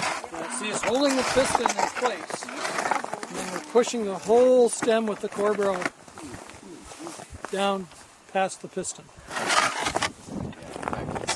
I didn't understand that before. I didn't No, even think. it's I really thought hard you to were just. describe. I thought you were just saving it from going under the water, being lost. Even when you draw a diagram of the paper,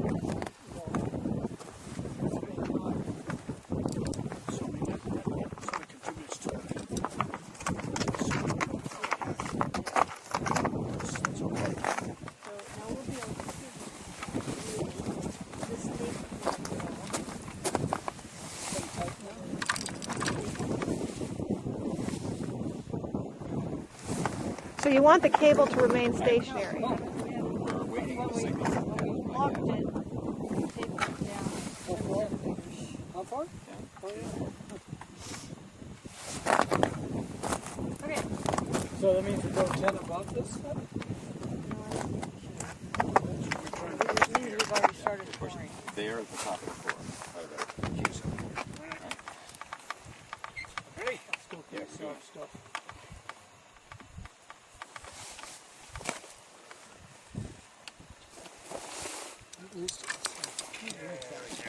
Did you feel it clunk? Are you meeting a resistance? Nope. We're meeting some resistance. Well, no, you want to hear it clunk. I didn't hear a clunk.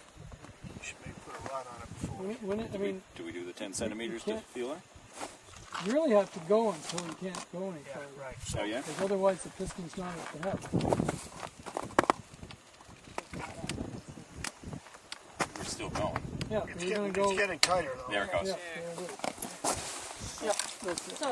So now we mark what that. What does that mean? Well, hold on. there's 10 centimeters in the system that I don't understand. It keeps growing. The height, the difference in height of the square rod. When they lowered down to the blue tape, Yep. that was with the square rod Right. extended. So there's a 10 And once centimeter we difference locked there. it, it dropped down 10 Okay, centimeters. so we have to So we calculate. overcore 10 centimeters. Right. Well, that's okay. 'Cause it's all right to overcore it Yes. and not undercore. Well, I mean, it's I just think going to be small. overcoring means you miss material. What? Overcoring? Yeah. Push too far, you blow away 10 centimeters. Yeah, but let's wait till we're allowed to. Okay, so, Up she comes? yes, but we need to pull up on the piston cable At the same same time. There should be absolutely no slack and no slippage. Yeah. In other words, that blue, And that red. that blue should be right next to the red. Right. Okay, ready? I'm going to unclamp. Ready? Okay.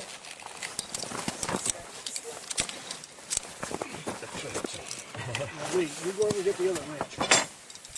Okay? Yeah. I got this. You go get the other wrench and then you can catch it and I'll go down below. You have holding the piston cable. Okay. That's probably catching it.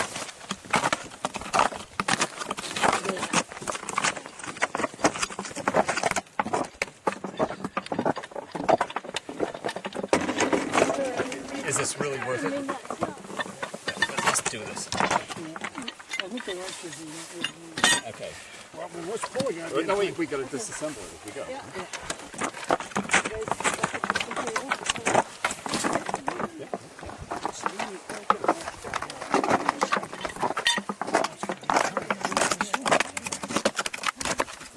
Okay. So what you have to do, Lee, is grab it right here. Yeah, okay, got it. Okay, ready? Yep.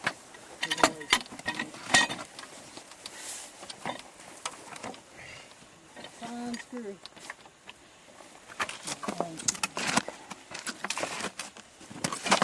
It's in the face with water. Ready? Okay, hang on. No, why? You gotta hold on to Sorry, it. you're right. Too high? Yeah, too high. Next time. Well, that was a short. Oh, that's the short one. Okay. But still, don't go with Yes, here we go. And you'll As hire high her. as it's going to be spitting off of it. So. All right. Yeah, yeah. Good job. Okay, right. Put the coupling. I'll try to. I'll try to tip it away.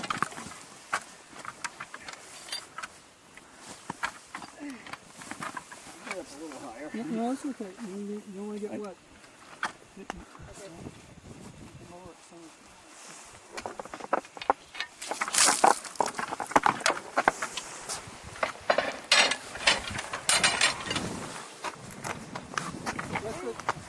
Just grab the coupling.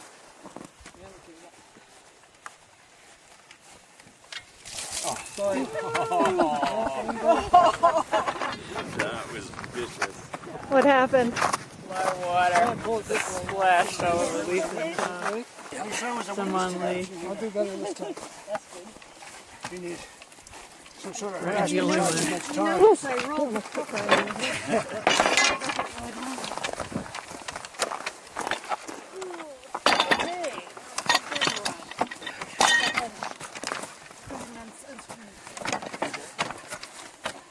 This is the last one. Yeah. Ready? Yeah. Square rod underneath. Ah! And the idea is just as it loosens up, you kind of pull it to the side.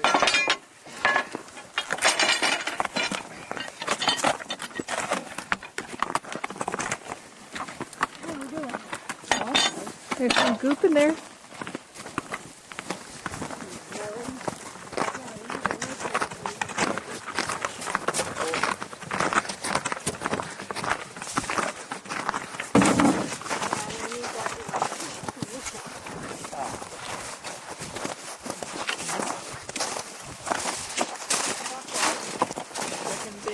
Yeah. Could be the first long baby. Let's hope. Let's hope it's the first big one.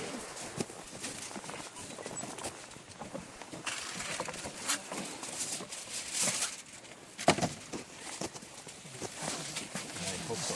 We'll find out.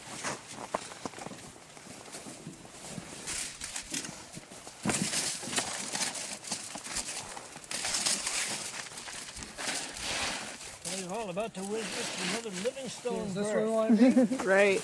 Are you up against the pallet there? Yep. Maybe a little further. More? This Well, one? we need a That meter. one. These boards are 4 feet. Okay. All right. Okay. Center here. This one. Yep. That was the loss from the distance up.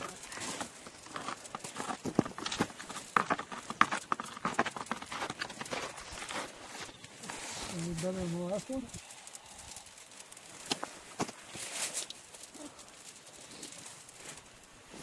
Steady?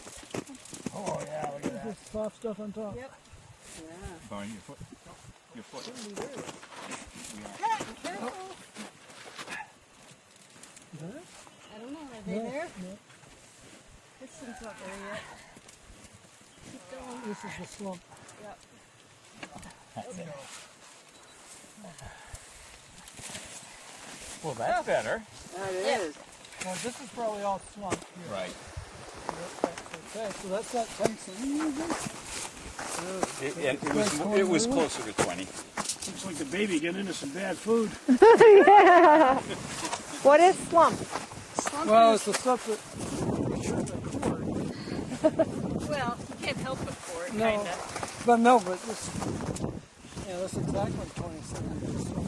But I mean, we started 20 centimeters earlier. I'm still not clear why that happened. Well, we lost 10 centimeters. 10 or There's something about that last 10. little click up of the We lost rod 10 centimeters with the rod. Well, we have to compensate somehow. Yeah, so when we measure, we have to put the tape, actually, I think, the second tape. No, we have to put the start tape 10 centimeters below. because it's slipping up. So we need markers, we need the note takers. Do you have a scraper, like a cutting knife? Marker.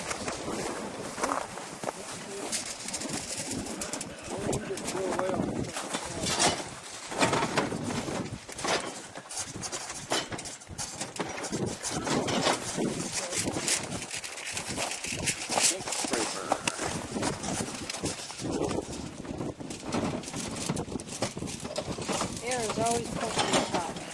Oh, okay. Slump gets scraped away. So we actually recovered 80 centimeters. Equals 20 centimeters of slump discarded. Retained 80. Core equals 80 centimeters. Okay. What would your description be? Soft, very organic looking.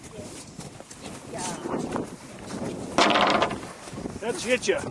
Yeah.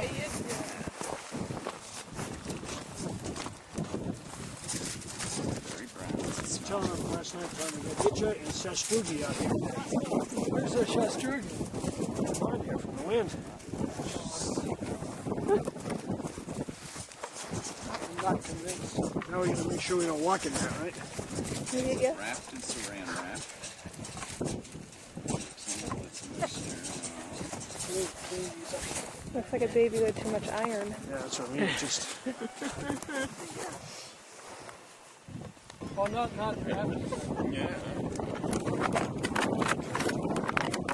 Yeah, and it started rising high.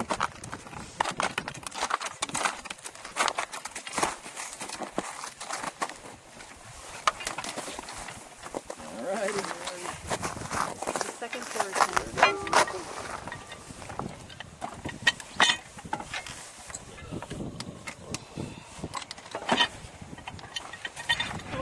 There it is again.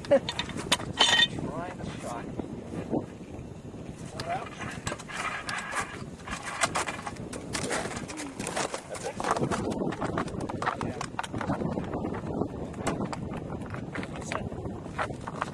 Got it? Yeah, we want to keep track of this. All right, I'll do it. I'll do it. Yeah. I mean, once we get up. Somebody remind me at the last second. Before you scream. Before Actually, I scream. Yeah, let me move it to the outside.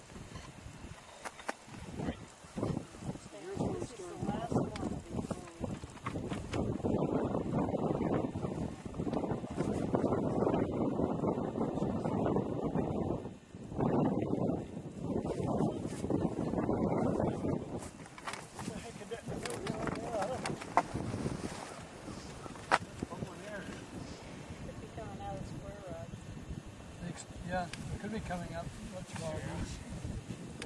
I mean, every one of these extensions is coming up more.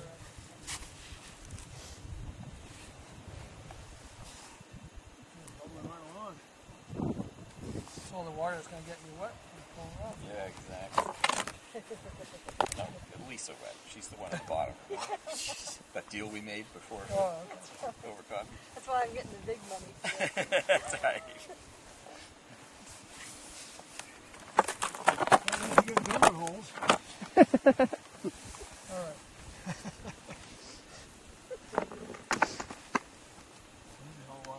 Listen, it's still going.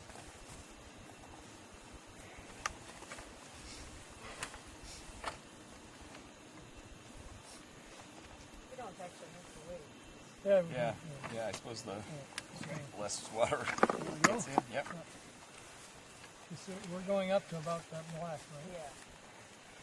Okay, Brian, Is here that comes where the we're going to black. walk off the piston? And I guess what we need is one more, just to hang on, have something to hang on to. Yep. Okay. Yeah, because this one is going to drive up to that one. Right. Okay.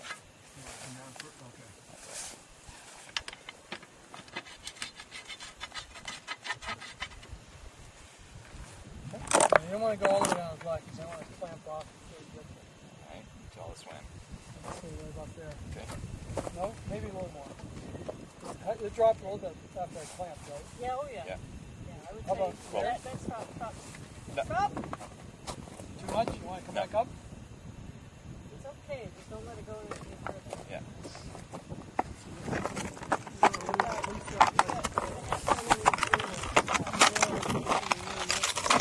Right, you want to pull it up just here? We've already poured it.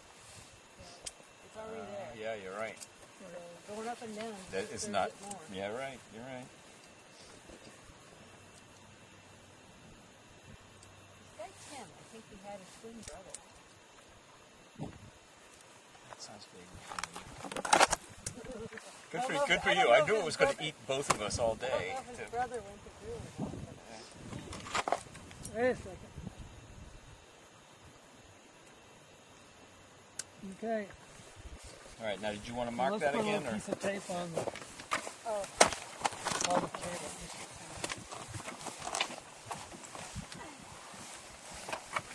Now, just if you had to guess where we're starting this core,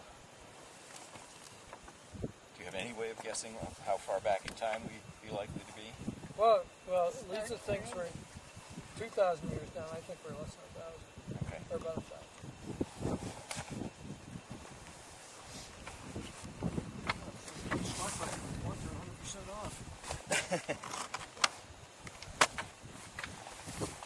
So where are we going to take this? Oh, right there on the edge, right? Yeah. Right here.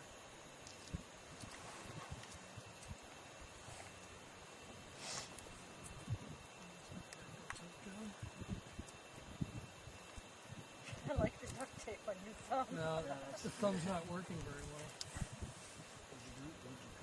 Oh, yeah. Cut it on the saran wrap cutter. Saran wrap or the aluminum? Blame the right company. Okay, where are we going, Lee? Oh, you're going to have to let him No, but it was the serrated thing on the saran manipulate wrap that. He's block, going to have to not the foil block. twist it and get it into the locked position. You have to move your ready? wrench. I just want to make sure everybody's ready. Yeah, we're lowering it down till the cable catches it, right? Am I correct? No, no. You are now trying to... I'm turning it. It just and it's slipped. It just hit a bottom stop. But now it has to turn, doesn't it? No, because we turned it up here. Oh. I forgot to be there. Okay, so your guess was pretty good.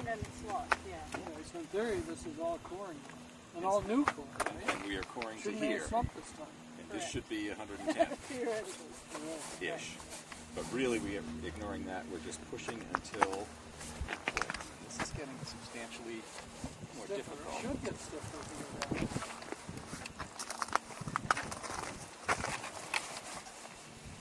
And eventually we'll use the pipe wrenches to... That's perfect. Need extra weight on there? Almost.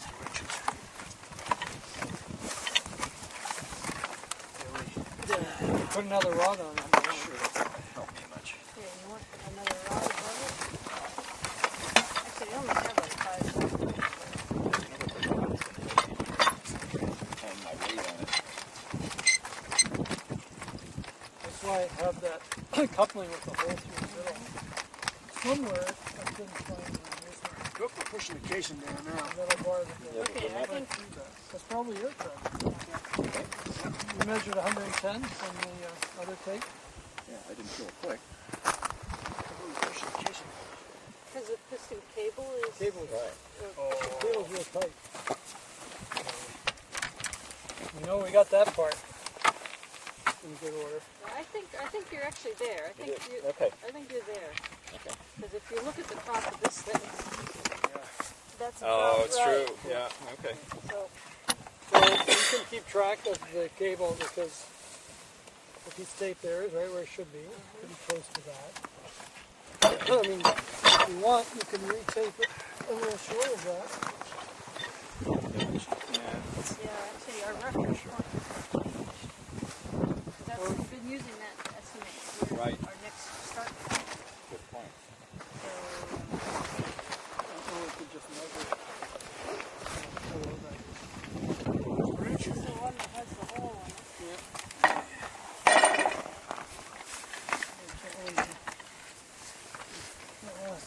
Five or four?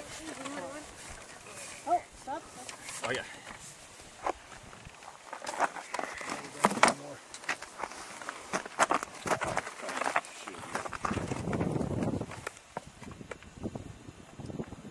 Just leave it there for a second, let it.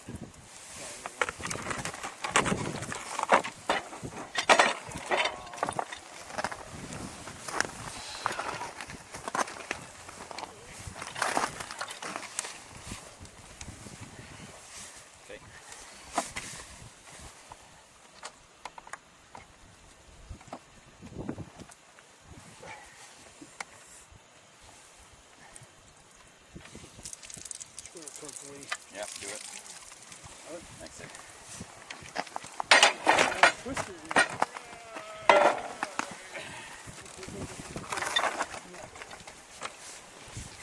Now wait, hold on. It's so important. Plant the tape. That's fine.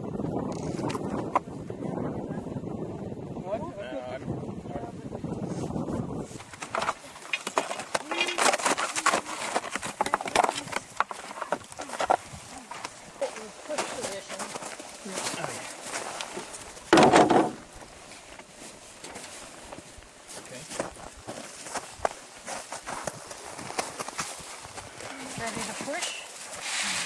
Whoops, we just... There we go, that board.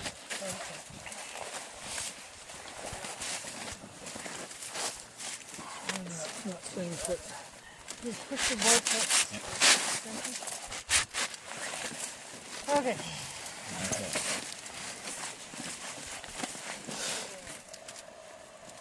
Coming. Yeah, it's definitely clay.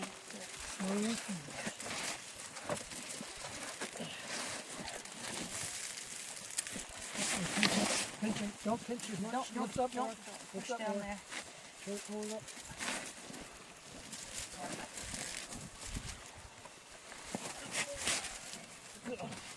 Careful of the lifting. So we gotta lift it up more off the board. Yeah, but you're lifting it too high. Oh, you're too jerking high? it up Okay. and down. You're cracking it. All right, hold on. Just Switch. That's all right. I mean, we're all. Smooth. Yeah, slow, slow. keep going. That's it. A knife. All right. Yeah, where's the... Now there's a core. There's the core.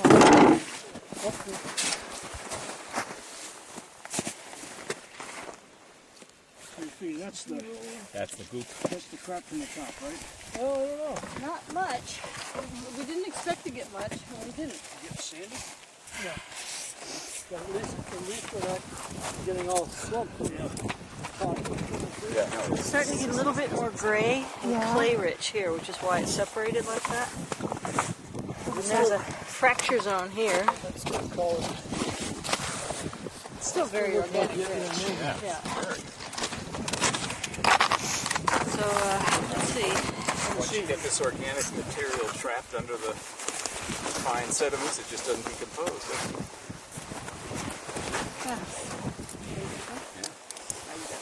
At least we haven't found orange peels and toilet paper.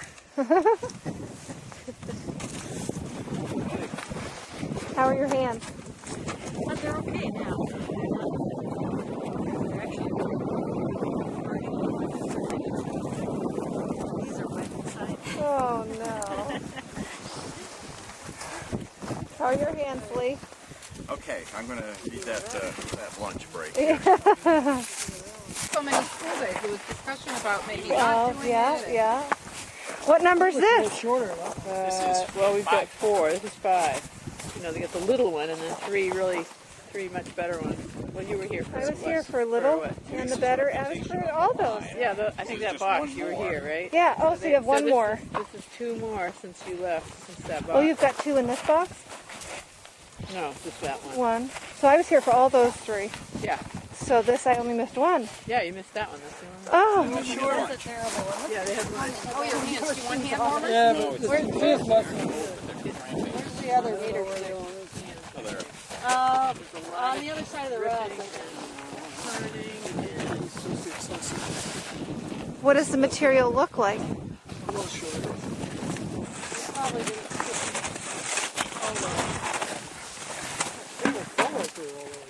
What do you think of that, Owen? That's exactly 99, 98.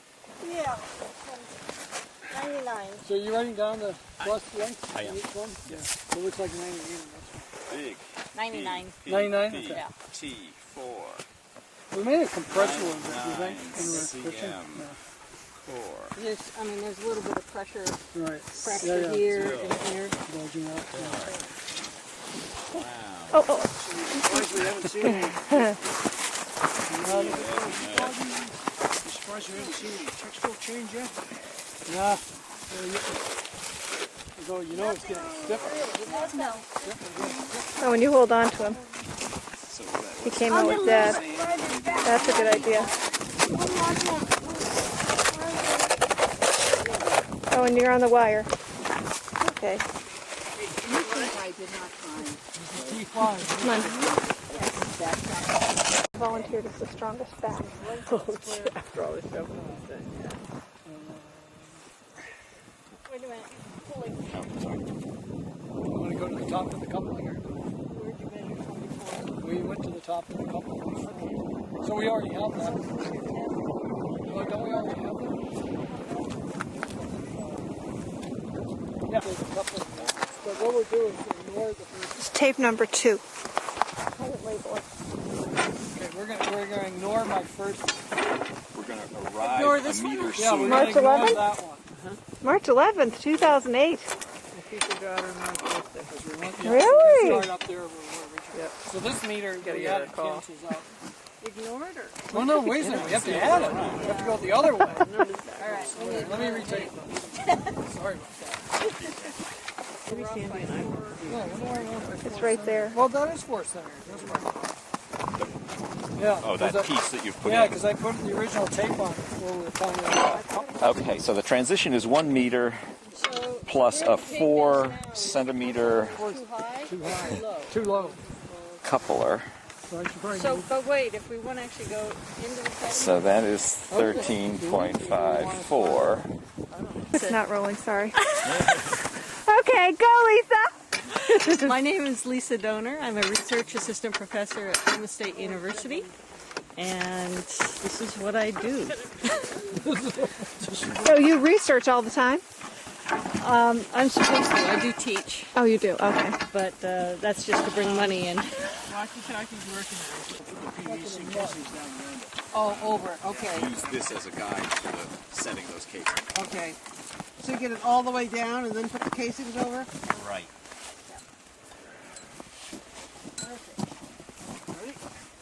Now that square rod didn't come up about Tape number 20, Beth? So you should put weight on it. Number 2 for the bubbly water. What's that? Yep. Hold on, let's twist it so the cable is... Yeah, good point. Yeah, you can still Now we're going to have to de-air it again. Yeah. Unless it gets twisted. You're getting any rest to move down here a little more. Right, get a little pressure on it. What are the fish thinking? Oh my God, I've never seen a tip up that looks like this. Can't eat this thing. You gotta come down some more. Think you can back screw that on?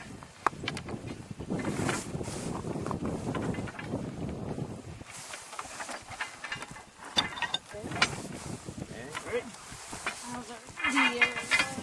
It's coming.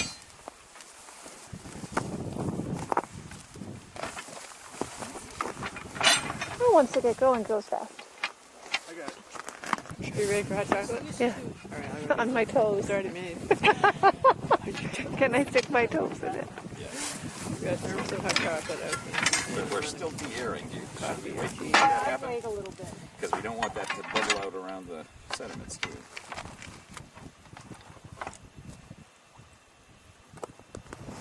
You're bubbling.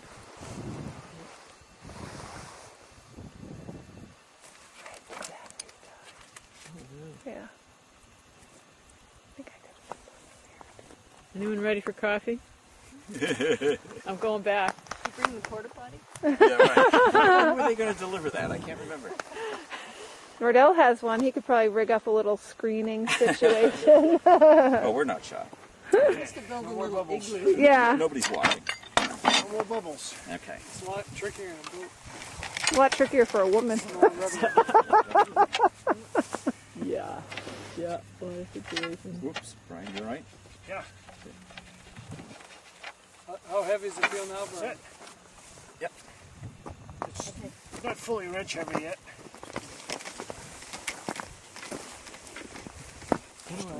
Pull it up though. Yeah. Okay. Well, they're getting to one of the bathrooms. That's a good sign. They're getting to one of the This is the two. double one. Oh, really? Yeah. You do? So you got it, Brian? Wait a second. Want some more? No, we're okay. Okay.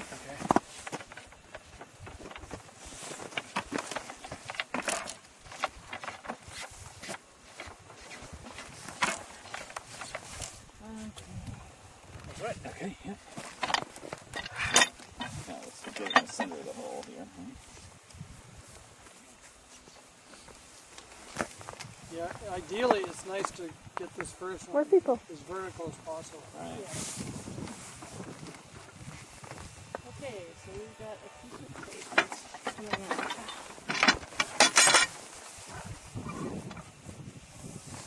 Okay, gotta go down some. Go down. A meter. Down to here. That's good. That's actually good.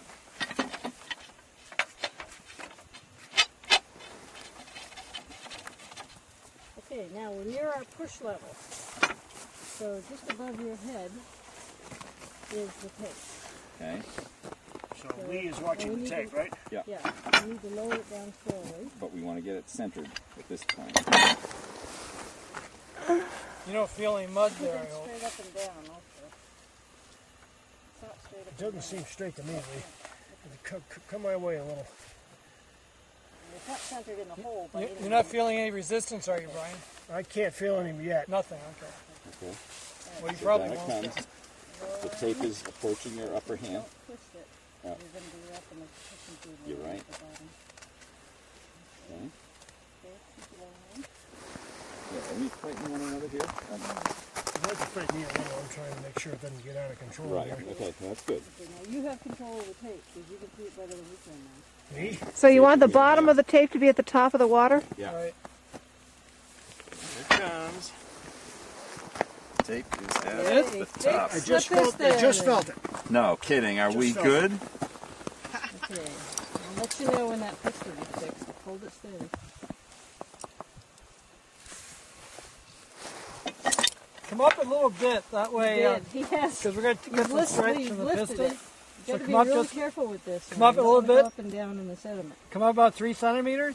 I'm up there, Lee. I'm up there now. Okay. Because we're going to lose it as soon as I Actually, a get little this more than clear. that now. You want me to go back down? No. Okay, now see if that drops you down right. Okay, slowly. Is that about it? I could put a board under the cable, but I think the ice is going to hold it okay. Yeah, that I feels think like it. that's okay. It is going to dig in a little bit to the So you snow. want to put a board under? Yeah, why don't we do that? Put a board under what? The The edge cable. of the cable on the ice, Right here. Digging into the snow. because it'll dig into the snow.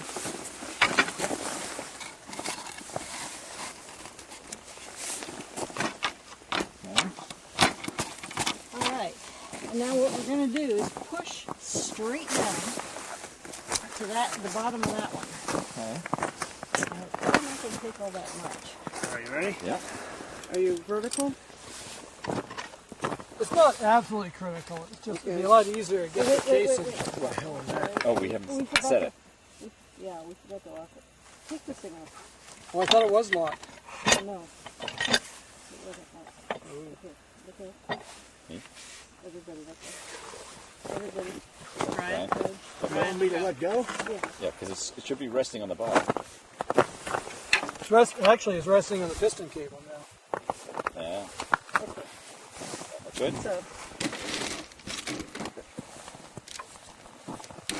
So the mark is now under the water surface.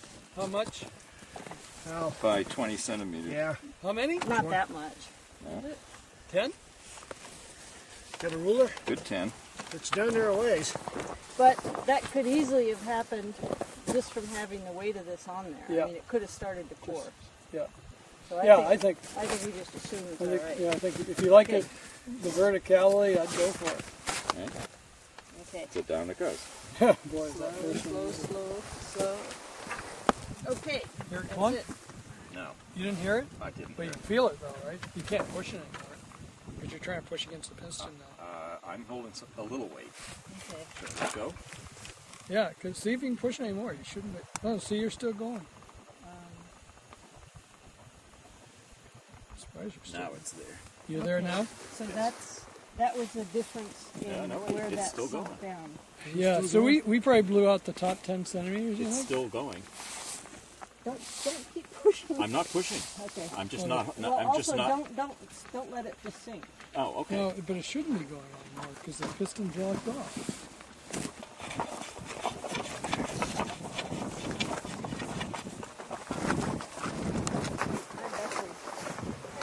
Think you can push that in far? If they can, and the other possibility is that it's not in locked Not position locked. and it's pushing Oh. the sediment out. There's been a lot of downs in the area. They're not related. No. I can't really go much further than that. Is that it? There's one way to test it.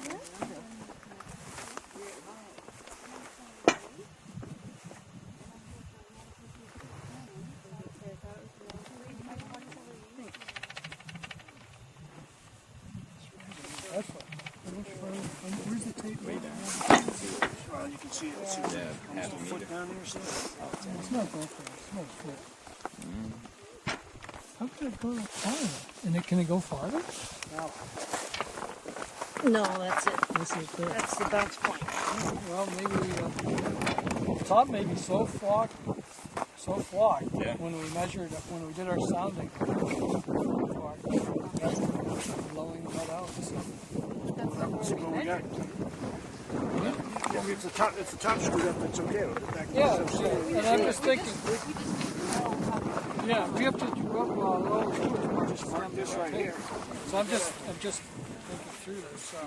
Let's use a different color tape. Mark at the top of the casing from here on. But we still need to know how far off we were. And if the casing at the changes, beginning. it's No, that's true. And then we can. But then let's mark the Yes, top of the casing. I agree. So now they're marking with blue for the current water level. Because? As a reference point. Well, because actually the core in this first pass sunk a little bit deeper into the sediment than we anticipated it would, which probably suggests that the top measurement stuff is flocculent and maybe a little measurement issue as well. But that's all right, as long as we now know what the reference point is hereafter to take 1 meter samples. So I guess we're ready to. Well, now we put casing. Yeah, now we go with the casing. So now, Okay, now we got to take this off. No, well, let's take this off and hold that. We can actually. Your call. It's Yeah. easy to take it off. So. We can. All right. That's the one. This one.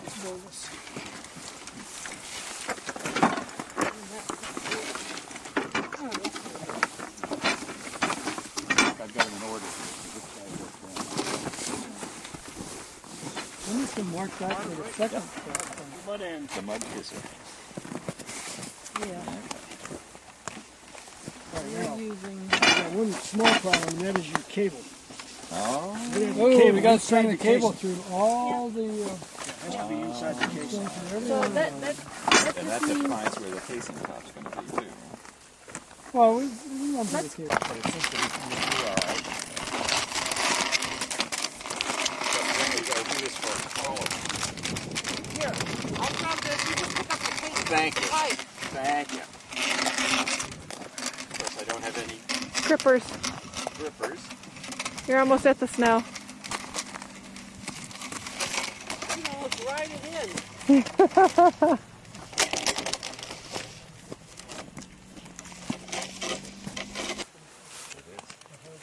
Yeah, well, we didn't understand that the core was going to be in place before the piston, the casing went in. Oh, I tried to Yeah, well, I mean, we got that eventually. But Okay, not enough. let's keep going. Wow, that ice is so this So how we gonna? We can't reach up there and get the cable. That's the problem. Yeah, and see, how's Brian going to hang on to anything? I know, that was my point. Yeah. And usually casings the same way. Yeah, but Brian, that's still not going to work. Well, I think we're going to have to pull this out and then just stick the casing down. Yeah, so we thought we would be putting this down through the casing. Well, yeah, I was trying to. Let's try this. But how can we do it? We can't Do get. it back. Unless I can let go of this, we Yeah, can't it's not do going it. to work. That's really just You're going to just blast out the next meter. Oh, sorry. I think we should just pull this first core and then set the casing. I'm losing this anyway, so.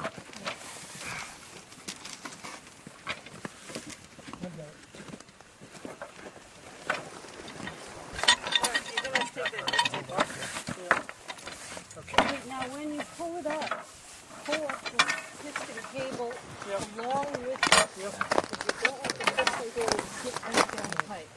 Duct tape off? Are you going to take the tape off? What, do you want to do that? Or Yes.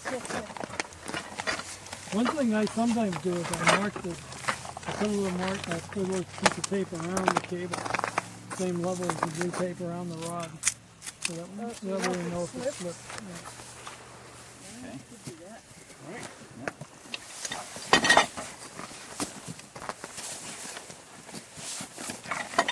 You want to take that off?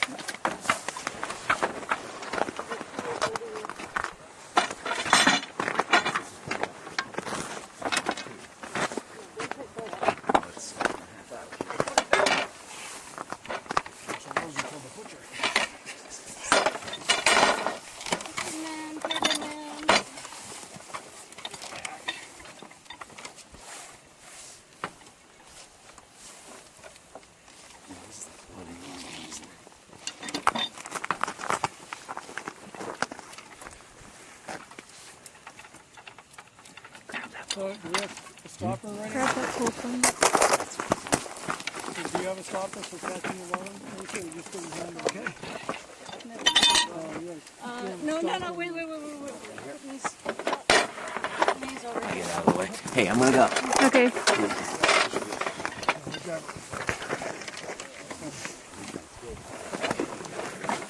We have to keep these in the same order. All right, you really got that? Because let's go. We still got a handle on the piston to the Yeah, you need to hold the piston Yeah, cable I've down got it. below. All right, this is not working. Down below? We need the person that's holding this to hold the piston cable. One person.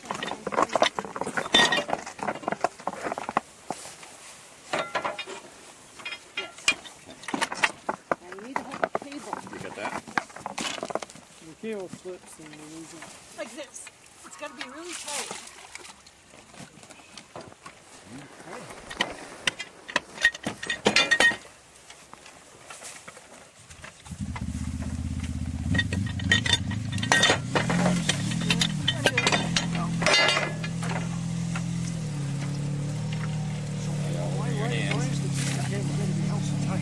Because the whole thing will drop right out the bottom. That was just for driving. Wiping off the only thing driving. Now what we doing? Now we need to. Get the whole thing up? Want to try to get the last one off? No? I would say See, so. as soon as you get that above the water line, you got to get a hand All right, in you there. got the cable? Yeah.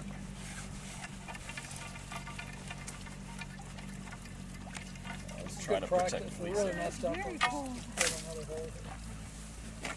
Okay, someone's got to have a hand down there right under it. A glove, rubber glove. Well, I should be rubber glove anymore. Oh, it didn't come out. Oh, it looks Yeah. We do. Yeah. Good night. No, we didn't know that it didn't come out. We just No. right. We're putting that one. So what I usually do is I set up a wrap foil and saran wrap around the board. With no gloves the whole time. Yeah, that wasn't very smart. You're going to need hot cocoa for your hands. Yeah, you know what? If I put those on, it's not going to work so well.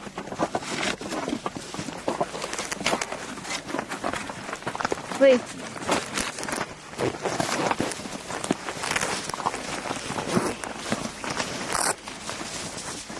Want to dry them more on my jacket? Oh, no, I got a it's fleece okay. jacket. They aren't really, it's not all that bad. So let's just put them in the cover. Oh, she got towels. Oh, isn't that convenient?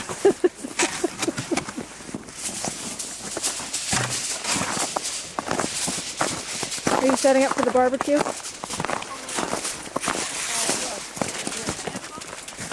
Well, sort of. We're going to have to start again here, but...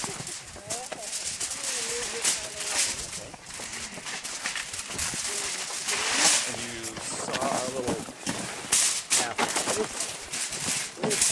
What's underneath it? Oh, I'll hang on to this for a while. Piece of wood? Do you need these guys? Now first we have to get the... Oh, actually, maybe ready. How many of these troughs do we have? We have 4. Yeah, what? First ones, maybe we should save those for later. Okay. Yeah. I think I have a Band-Aid. It's a shark. Yeah, just like in the end of the cord, there's toilet paper. You have one? There's toilet paper on the end of the cord. That's just what Department of Environmental. I colored through a Coke can once. Did you really? Yeah, somebody else want to grab? Yep. We're going to double this. Okay, markers. Do you have markers? You want markers? Somebody want to sit on this end of this We're gonna saran wrap double so it? we can double it back? Yeah. Is that what you mean? Yeah, Okay. just fold it. Grab the other Fold outside it so right I can down. come back. He wants to come back with a second layer of this. Oh, I see. So that's it. Thank you. Oops, sorry. Okay. Okay.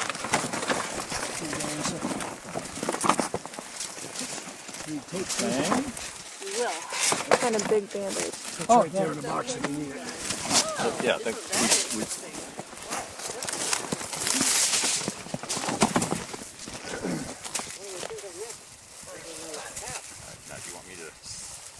Anyway, we don't want to do this in the wind? You got it folded over. Yeah, I think it's rotated. So I'll just do this for now. No, we gotta get this flat first. Quarter round. 180. The blood sample will be human.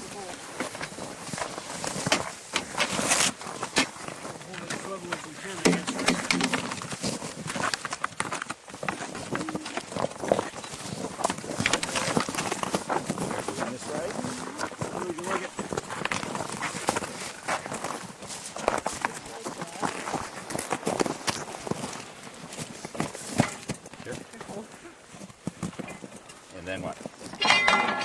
Yeah, I guess it'll be barely long enough. So you Okay, want to be now the guide? we need somebody to brace the end. We could move the whole, shift the whole thing down to the pallet. Okay. So somebody helps. That piece is heavy. Somebody hold it.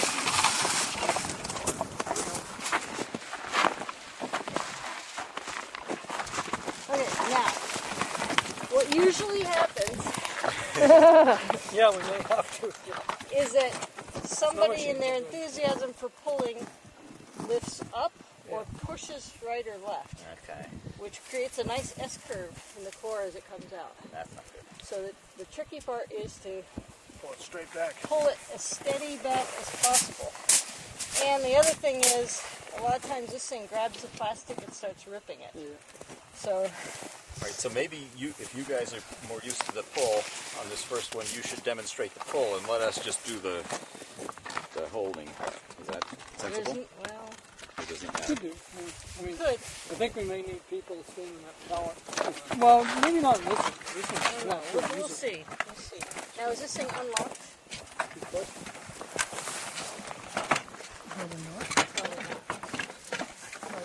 It is now. Okay, So now we got to move shift towards the everything pallet a little more. Yeah, contact. Okay. Okay. We have a man standing on the pallet We've for us. got a pallet weight. Do you guys want to wear rubber gloves? Okay. So what are we doing? That's my special. Now you're pulling on the core barrel. I'm afraid so. Not tight. Wait. You sure it's unlocked? Maybe it's not unlocked. I don't know. Let me move it back just a little so you can There you Are you sure? That sounds like it's hitting on the stop. Yeah. Pull it out all the way and rotate it. Yeah, there you go. There. Now. Okay. Yeah. All right. Careful. Back to the There you go. contact. Okay. Right? Okay. Here we go. Yep, that's it. Woo! We've got some water. Now we've got a gap. Go smoothly. A lot of water. This is probably where we We dropped got it. a whole lot of water. This is the first sample. A lot of water. Yeah, this is that gap from where we dropped it. A lot of water. I don't know if we're getting any core. No, there's the piston. Okay. Oh, we got So- 2 little seconds. So when we dropped it, it blew out. Yeah. Yeah. Well, we did a lot of messing around with that one. What do you... Storage I usually do wrap tape around it. Just temporarily around the piston cable. That's the idea. Not just for coming up, but also going down. I know we can. Bring it out. Yeah. Betsy, there's a broomstick somewhere. Sawed in half. Yeah. Sawed in half. There are 2 of them. You need it? Yeah. What do you need? It's on the white tape paper. Oh, I've got broomstick. Yeah, or maybe some. Got it made for the purpose. The difference between that tape and this tape is only 80 centimeters. You mean these two? That tape and this tape is only 80. We got about 10 centimeters at the top of that one. And 70 here. Another 70, but isn't that recited? Hang on. But that's the length of the thrust. That was our start. Yeah, there should have been another 20 centimeters up. But then we went up that far anyway. But that would explain why we went deep, not that much deeper. Yes. But not, So it should this come up is- to about here, right? This is 38. So So Get leafy. This is what, 70 on this one? Yeah. Then let's see.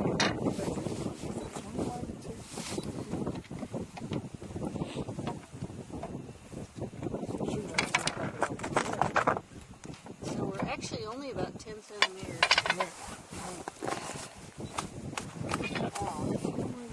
We actually poured about Yeah, so 4 being that far centimeters. off isn't that bad.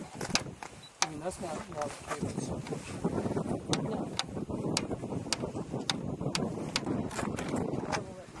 Right. Good thing you got strong arm power from all that stuff. So you put the rod right down top of the piston. See, it was meant to be. But I got it. Did all show my Different than lowering it to the water. Good for something. Wonderful we had Let's see where this thing goes. Struggling to wave it on. Yeah, usually it just sinks into the top. Because we're going to put this whole thing, so it means it should be in about, if it's 15 years, it should be on. This is a pretty slick system, you guys.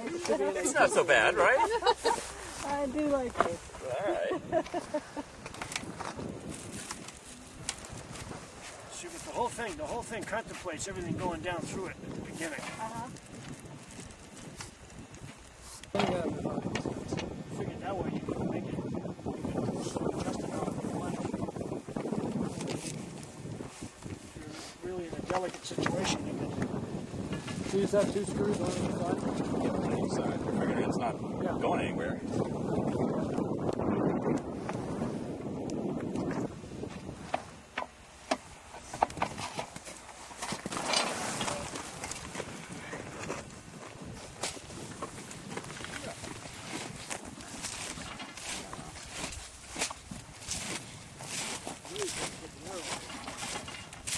Oh, so we've drilled for in 2 different locations. It is a line up over there.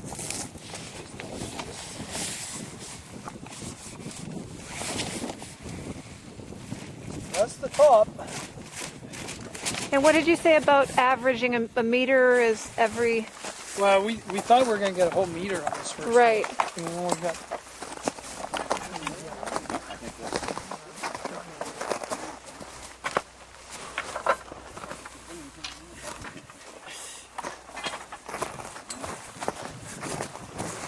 And as you can see, we only have about 24, 26. well, about, well, if you count, I counted the 2 different sections as 12 and 12, and then all right. about 2 more centimeters of slump at the top.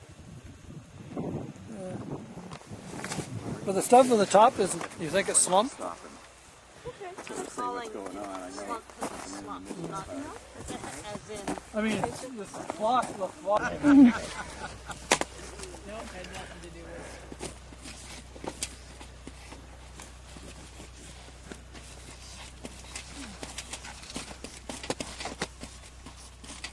Well, this is a good sample of how you should do anything.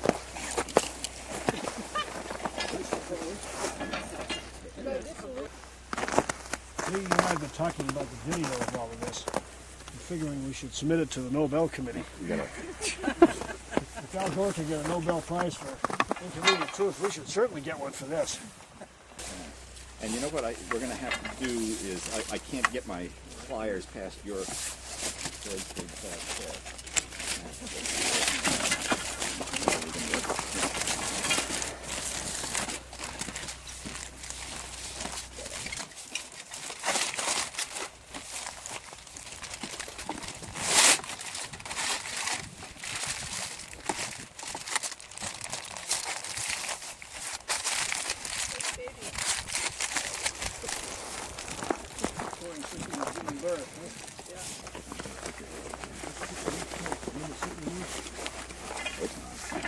It's not going down though, is it?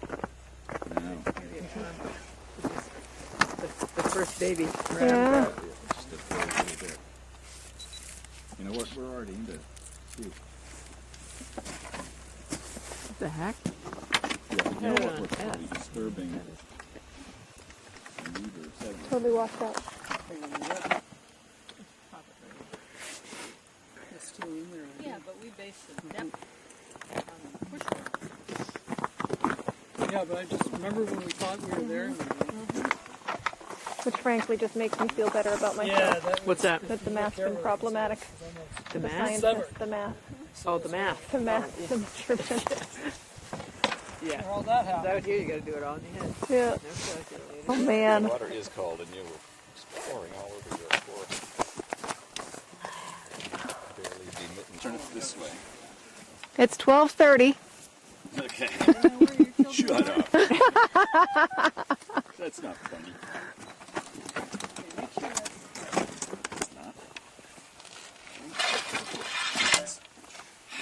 Supposed to happen? Why does that happen each time and I forget it's Yeah, gonna... but see, this is the part I don't understand, Lisa.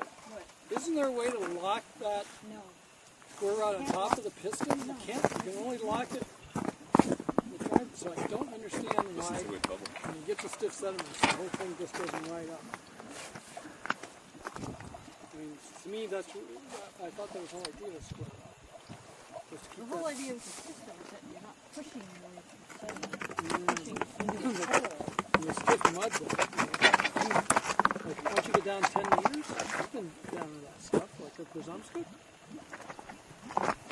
Can you hear it? Yeah. I mean, Can you see anything? Just purging the air. Those are the 2 inch. Okay, good. I'll take the latest. Want to take that one, Tom? Yep, okay. Yep. The patient enters the lab.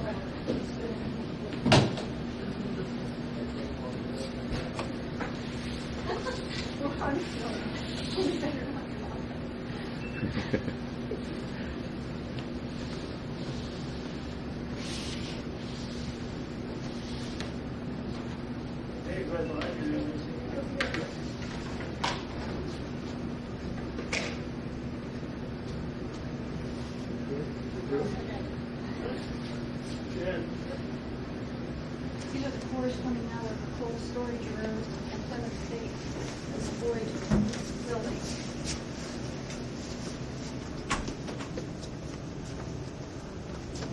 The middle part of the core. We locked Brian in there. Did we?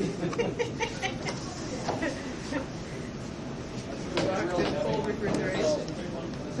Pour it off, right? Oh, Yeah. no, it's not. Yeah. All right, these are the boxes of samples ready to be opened. Then you would then turn over, being in a vial, I assume, turn over what's remaining and send to Brent to take through HF. What else? Where is it? HCL? Where's the HCL? The HCL is only... He's going to do the picking, but then what do we get back to continue process? Everything else. He's just going to pick the head capsules. So you're not out of- screening or anything? Yeah, I do screen to get the head capsules. But he keeps all the solid. So you don't need the Yeah. ACL because it's not carbonaceous. Well, we always do an HCL right early, but we do that early, right? Yeah, you do. So you do the HCL first? Yes. No? KOH first. KOH first. But does he do the HCL or no? No. Get rid of the HCL. It's not, I mean, don't worry about it. He takes the sample that's been dispersed Yep. and picks it. Yep. Everything else comes back to us except the head capsules. Okay. And then we just prep it. Okay. That's normal. Okay. Starting from step 1. Oh, right from Except step we've done the one, KOH okay. already. Oh, okay. All right. So basically, Brent will be doing everything then. Mhm. Is it? Brent's not around till the fall. Well, he doesn't have any students this summer. I guess he's doing. Zabrowski said, unless you want to prep here. We don't have a few No. capable of HF. He's got everything set up, and it's great for his work study students. Where's he? In Salisbury State, in Maryland. So that's pretty cheap, actually. Yeah. You can have undergrads prep work study salaries. If you knew he had all this material available, would you be able to rouse up some interest? Well, he already did. He's just busy doing other stuff this summer, teaching courses, because he has to be there to oversee students. But he thought the fall would be good. And Rudy's available to count right now. Fortunately, I don't have anything like that. I was thinking But sending these it to are Logic, harvested. we know these are under recovery. These darker browns, right? Yes. No. No. Yeah, I think so. Why do we know that? Why do you think? Where are the notes? Because we had measured thrust lengths on the rods, and then we had measured lengths in that were extruded in the core. Right. That could have been bow in a push rod, and it could have been compression in the core. Well, Herb Wright would argue against compression in the core. I mean, the sediment? No, he'd argue against compaction. Yeah, but he'd argue against compaction. Yeah, well, I'm arguing for it. Well, let me just step out of that for a second and argue that maybe it doesn't matter now, because if we start at the bottom of the core, call it 0, work our way up, we're going to be dating as we go. And well, but by convention, you don't call the bottom 0. No, I call it whatever. Just trying to, you agree on a number, and then you label all your samples. Okay, but I'm just trying to say that nobody's arguing with where we stopped. Mm-hmm. That number's hard. I think everybody's on that. And if what we're really looking for is dates and a climate curve, we can do that without worrying too much about this. At the end, it's not going to really make much difference. Maybe no difference. Because we're going to know solid dates from within core segments. Right. This dimensional information doesn't really apply at the end. No, it's just you got to agree on one mole or the other and do all your sample labeling based on. Well, I mean, the only real solid number in the sense of starting and stopping is this one here. That's the depth on the line. Right. It's like, yeah. That's a good one. This is a good one. The top and bottom. So what we're talking about is a relative difference inside the samples. Yeah. And once we get the dates and put so what did you mean, Lee, by these brown? Those were the non-recovered. Oh, okay. In that, we. So in that sense, there's no difference between these two. On day two, except I don't know why that shaded it in dark brown. Oh. In this printing, it should be clear. Should be clear. Like this. Because here you're using brown. But I still don't understand why this is just a difference between the potential thrust and what we actually recovered in the sediment. Not potential thrust, but this is on the first day I didn't really record the actual length of the thrust on the rods, right? And got corrected at the end of that. So on the second day, I did. And so these are based, we actually pushed, I was just looking at the notes here, we actually thrust 104 centimeters according to the tapes on the rod, and we got a 90 centimeter core. Right. And 30 centimeters were slumped, and blah, blah, blah, and eventually 14 centimeters is unaccounted for in doing the math on the 104. And you're assuming it's missing. Yeah, because that's the Herb Wright view. I just adopted that view. Right. I mean, at one time, I assumed 100% recovery as well, but they've demonstrated when they do cores side by side, they've demonstrated stuff is missing, and that's why they do the second core to fill in that gap. But I mean, it's either missing or it got compressed. No, he says absolutely not compressed. I mean, it's inside the barrel, it can't be missing. No, but he says it never gets collected. Gets the reason there's a difference between what's in the barrel and what's on the rods is because it gets pushed aside, presumably by the system. But the piston is designed to overcome it. This is all simplistic questions on where does it go? If it gets pushed aside, where does it go? No, out of the bowl. I mean, it just never gets collected. So it goes up one side and outside of the barrel? Or somewhere, yeah. Wow. That's his argument. He's got as much experience as anybody, I guess. Let me ask this though.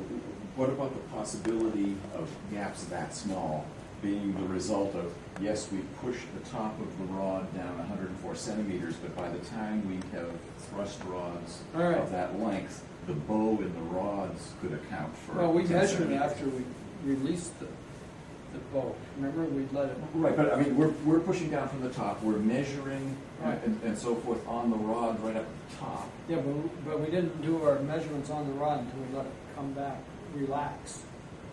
It was straight again. When we noticed it was up to 40 or 50 centimeters of bow. Yeah. But then we'd do our measurement once we let it relax back into the vertical. Okay. So where did you put this gap, at the top or the bottom? Been removed already. We haven't brought that home. We did. Right, but if there's a teaspoon left or something, we can isolate it. So what was this little double red bar? They are breaks in the sediment. Oh, just breaks. Yeah. Yeah, there was a little bit of solid flexion, I think, from the hammering. Yes, right. There was Yeah, that you had too. one that got fractured too, Yeah. remember that? Yeah, the next. But you know, it's less than 10% that we're disputing. That's here. right. Yep. And the chances of a sample interval coming right on top of one of those is remote anyway. Well, we can also 6 point- modify it. We don't have to be 6.6%. Right. The error is 6.6% overall. So That's All right, let's use this unrecovered, one. 6 point. Let's put this one away. That's typical. I agree, it might be more interesting for the photographers to start at the start at the bottom, bottom. because that's where the That's where the action is. Let's do it. better. So that was. Now, did you bring any baggies? Or I've got little How do bag- you want your samples? See, I don't. With this double sampling method, what do you prefer? Vials? Okay. But I mean, do you want to use vials, or I've got these little sample baggies that are not as robust as the box.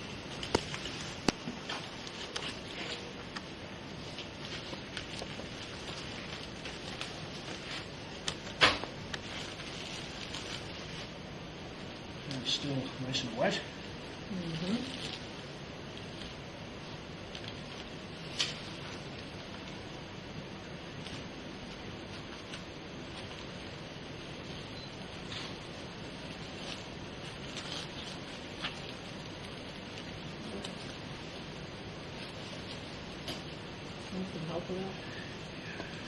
You know, Tom, do you think this liquid is something we ought to soak up? Yeah, we can kind of mop it up.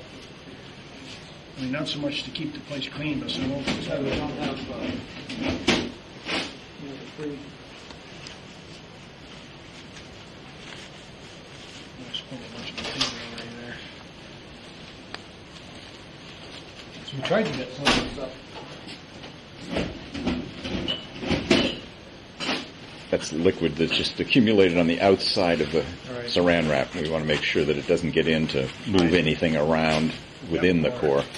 Is this the lowest sample? Yeah, this is that last.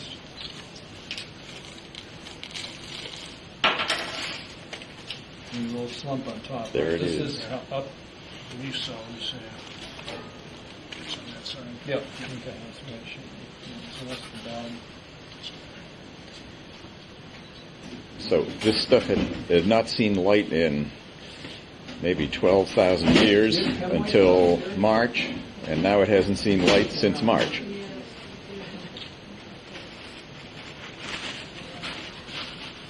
They'll never know, right?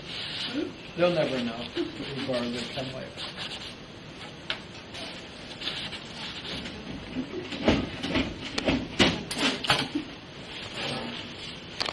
Water.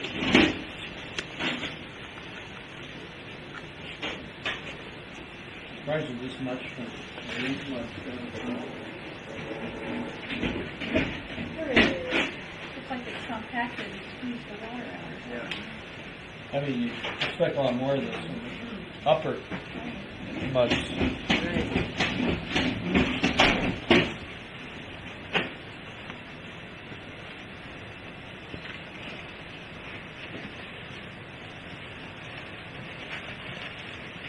So that's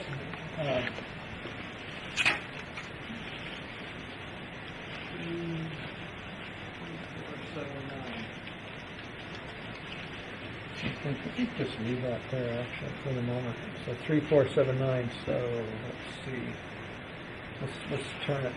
Oh, that's pretty stiff stuff. Tom is now cutting the bottommost sample.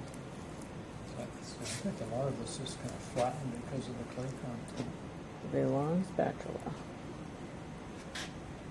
So you're going to find the as we get higher up, it'll split apart much more nicely. There it is. Is So it pretty all- mushy. Yeah, I think so. Yeah. So sometimes I'll use the second one. Pull this one over.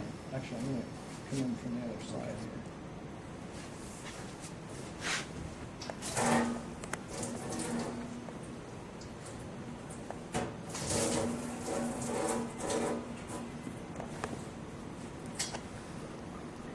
So we need somebody to be taking pretty accurate notes and field descriptions.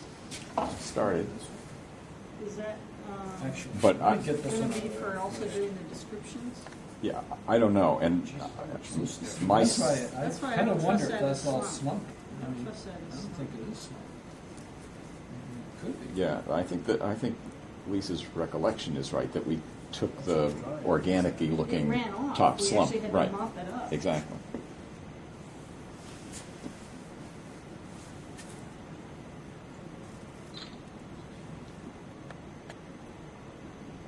I mean, we might want to get a sample or two from this section. I think before we go any further, we need to determine This where, top section where is the, could the be drawings and the sediment description going to be. The rest of the core is very slumpy. Well, I think this is the slump stuff. I mean, I thought we took a slip I'd off rather the not test. treat this as slump until we All right. And this looks pretty stiff and consolidated. It was just a difference in consolidation, maybe. This is the bottom. You did T12. label that? Yeah. On my video, I have the extrusion and a lot of visual. On the video, I mean, on the Yeah. Did we already CD? throw some away? At least all we need is a password to fire up that computer over there. Can you get onto I mean, that I don't one? know if that would Okay, really but help. before we do that, I want to make sure that this core doesn't get treated in a way that I'm really uncomfortable with. Yeah. And so far, it has been. Yeah. Because I'm not happy with treating this as slump. I think you might do it. Well, why don't we sample it all? And let's see Okay, what well, we get. the thing is, we have to decide to include it in the measurements and also treat this as a surface we don't want contaminated. Yeah. I mean, we're using the stem, the extension rod stem for measuring everything, right? Because that's what Lee has set up here. So whether this stuff here is slump or not, we're still using this as I mean, the depth. For all when we our run labels. tests, when we do the samples here, we'd be able to determine if that's slump. Yes, but only Yeah. if we sample it. So why don't we And just we have assume? to keep it pristine in order to keep Right. the sampling integrity Well, fine. what I'm saying is, why don't we not worry about whether this is slump now? Because Yeah, we should well, be able to identify I mean, it the from important sample. thing is here, what we see here, the length from 2479 up to 2435 agrees with what we measured in the field. Okay, and then according to the rods, there was 10 centimeters not collected between this one and the next one up. And so it doesn't look like we threw anything away here. We just said this. I guess we didn't. No, we kept it, but we The thought. field notes don't say we threw it away. Right. We said So- we assumed the top. But it may not be 16 slump. was Lisa slump. may be right. That's obviously slump, that Yeah, I mean, organic there's still a stuff. bit of crap on the top, Right. but the rest So, of this. so this all may be fine, but the point is, we still want to stick with this measuring scheme on the rods. So if we want to sample this, I'd say maybe grab one at 2475 down here and 2450 or whatever the interval might be. All right, Maybe we give me should do the- every Give 20 me the top centimeters. of this. Top of section, what are we calling it? What, the depth? Yes, 2435 and bottom? is 2479. I thought it was 2279. No, everything's 24. The start was 21. Oh, the beginning of the Yeah, day. 21, right. Right.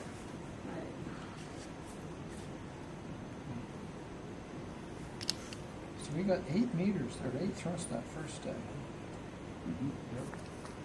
High production. And where is the transition? Okay, so then the question mark is 2451. Now that's where we thought the transition was in the field. So that's debatable at this point. But, I just don't think this section's all that important. I think this next one's going to be. Yeah. So I don't know. What if we took a sample at 2470 Now we've got to start. and then a every diagram. 10 centimeters? Yeah. And So it's every 70, one after 60, that would be the 50, same. We put 50 in thrust theory. number, top of section, 40 bottom of would the put you right underneath the section. slump. Oh, what- Sort of what's- sketch. oh, we think And then something goes all the anywhere way where up to here there's a according to distinct this, but- transition, See, you that's just why mark you know, a line. Well, how about this? find Let's a go. macrofossils draw Let's it, go and know the 75, exact 2475, depth.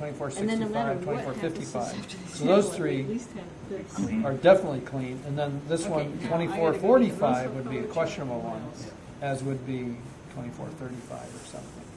Or maybe take two up here. Maybe What else take am I getting besides the color? 2445. Right. All right. He is Try to photographing the bottom sample.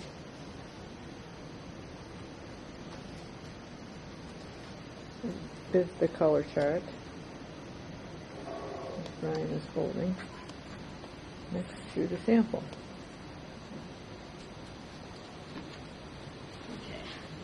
All right. Well done, Mr. Now, Photographer. There we go. as nice as it was. All right. You're preparing Very now good. to put the Now you sample want me to cut? into the cradle. Tom is Exacto knife, the lab was on an exacto knife. Oh, I'm sure there is one. what's over for. Where did I see dissecting?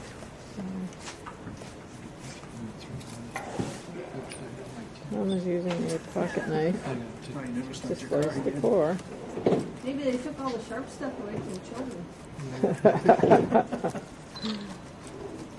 It is a depressing time in the semester.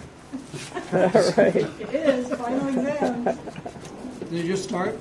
Well, we start next week. Oh, okay. This is our last, Bentley's half. our last week of school. Okay, we're gonna, we can go all the way through. Alright, the sample is now in its cradle.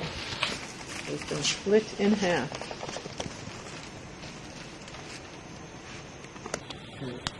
The chironomids, like, let's say, Two samples for 2475, and let's say, I don't know, Right. 50 might be in a questionable area. But we could come back to 2455, let's say. Okay, so they're 20 centimeters apart. And then take another one up here, just. Okay. All right. And No, so- no, no, no, so- no, we so I gotta think- clean the surface a little bit. Yeah, we got to do the, we can try to scrape it with this, and then pack it. And that's, Just a razor blade. what do you think of just using the same tool to try to clean the top off? Like doing this? Like this? Okay. All right, so you okay with that? Look how it's so clean. This is just like these Arctic samples we like. Staff and iron.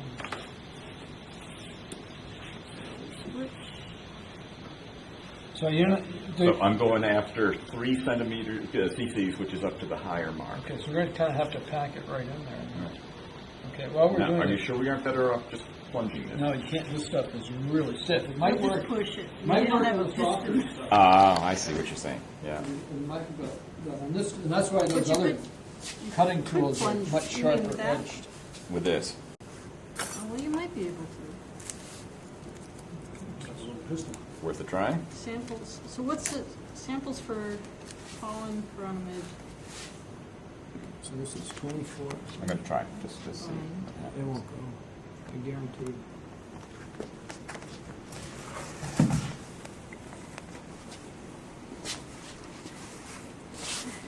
He's The trying to get strategy a is, what's the interval? intrude This a is sample Pea Porridge into the Pond, vial. PPP Not 2475. the label, the interval of the sample. Well, we thought we'd go up and get one at 2455, so 20 centimeters up. 20 centimeters every For, 20 well, centimeters? for this one anyway. Is that wouldn't be so bad for the whole thing, though, would it? Probably not. We got, I mean, it's well, more or we got less- we got 9 meters of core. Yeah. Yeah. And I've got 100 vials. So I just we need could do it to, at I'm just 200. writing for the note. Run your way. In the bag. Alright, we are seeing Tom is putting a sample into a little baggie. So Tom is, to get through that fluidy stuff on the surface, it's pretty stiff. Oh, yeah. Yeah, no, feel it. It's real stiff. It's sticky. What, you want to feel how I gotta stiff find it a is? better sample. Is it very stiff? Yes. It's like clay. Where's the second syringe? Anybody know? I just, it's in the sink here. Oh, okay. There it is. Oh, what are you going to do with it? Oh, okay, right. Can I get a close-up? Oh, wait a minute. Hold your finger still. I'm gonna go with a little more. Oh. It's real silty clay. Oh, yeah, there you go. Clay, silt, silty clay, somewhere in there. Oh, there we go. Good. And just a little more here. Yep. Good stuff for the bottom of a glacier. Yep.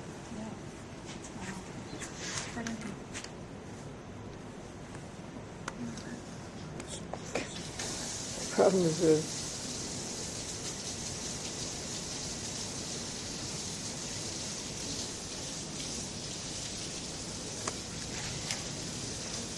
Lee is labeling the sample.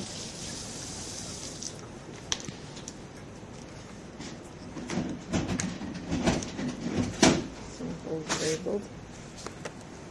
The samples are going. Who's going to bring the pocket penetrometer? Have you haven't done anything with 55 yet? No. Right. I decided I wanted a little more for the pollen. First sample. All right, wait a minute. Let me get. Okay, this is the first sample. Let's get a good close up. Okay. Oh, turn it the other way, towards me. All right, there we go. Sample. First sample. From sample 12. And what's the 2, comma 4 point? That's the depth. Oh, that's the depth. 24. 24.7975. 7,500. Okay. Got it. So how many samples are you going to take from this? We're taking them every 200 centimeters, 200 millimeters, 20 200 centimeters. millimeters, 20 centimeters. Every 20 centimeters. Okay. And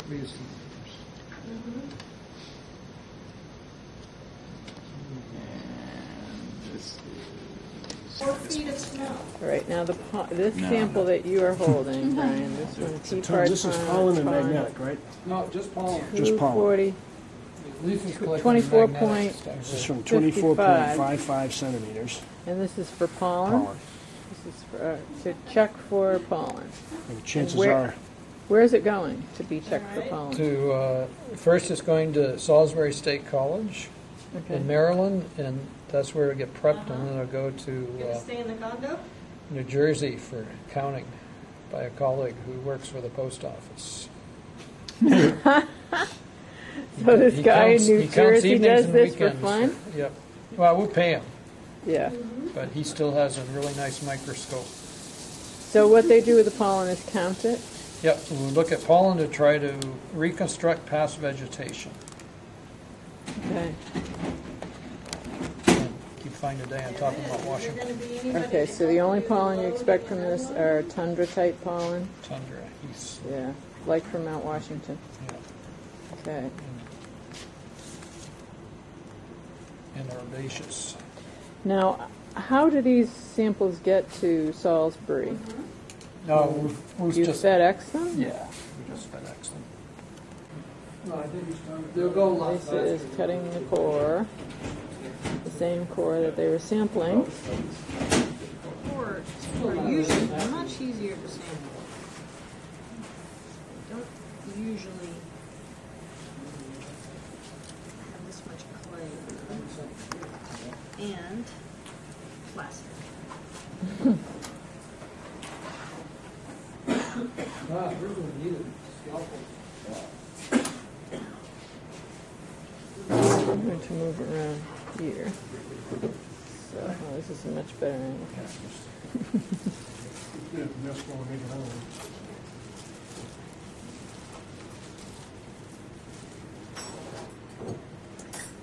She's scooping the goop.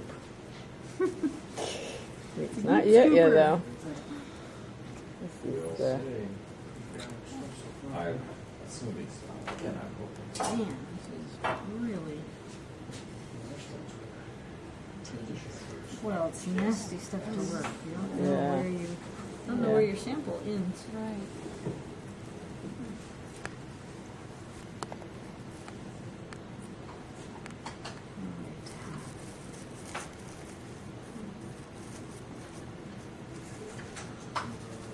Yeah, it's still pretty goopy.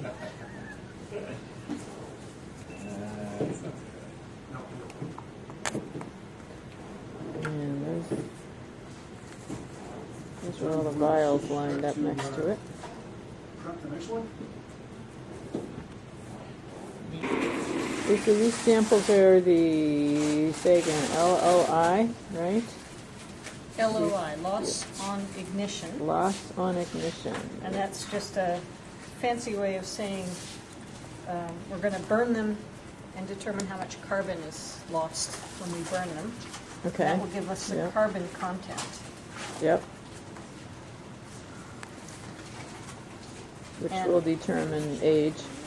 No, that'll determine how much plants and animals were in the ecosystem. Oh, that's what the feeding carbon the lake sediments Okay. at that time. Yeah, The okay. organic carbon. Organic carbon. The higher the carbon levels, the richer the environment as far as organic life. So Right. a very glacial deposit like this will probably have extremely low amounts of carbon. And as those carbon levels come up, that's an indication that the water temperature is coming up, the amount of productivity, the vegetation growth in the lake is increasing, which increases the capacity for zoological life in the lake, and then higher animals like fish and amphibians and things like that. So it's the first thing that has to happen is you have to have the building blocks, the carbon. Right. So we're looking for evidence of that. So the chironomids are going to come out of the other samples, the pollen and Yes. And if they don't have enough, they can try and, I'm taking the kind of the clumped samples. Somebody can come back and take material from this if they need more. Oh, so they're not going to ignite the whole No, I sample. won't burn this whole thing. I'll take Okay. a portion of this. Yeah.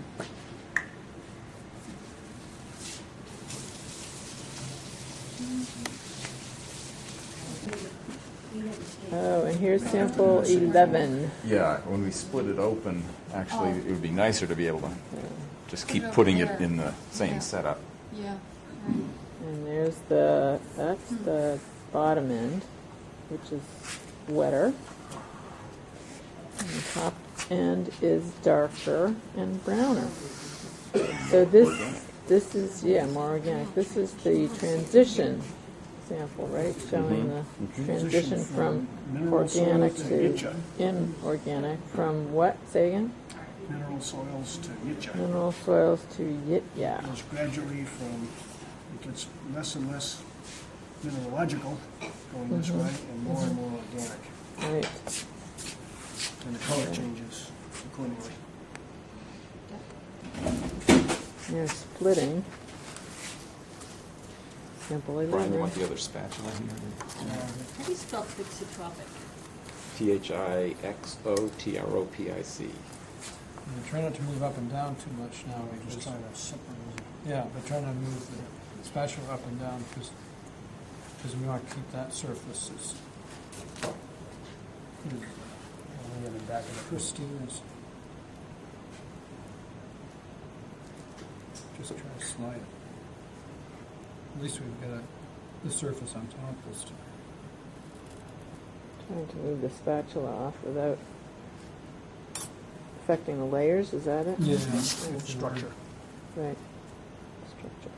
Nice. At least we can see things. There we go.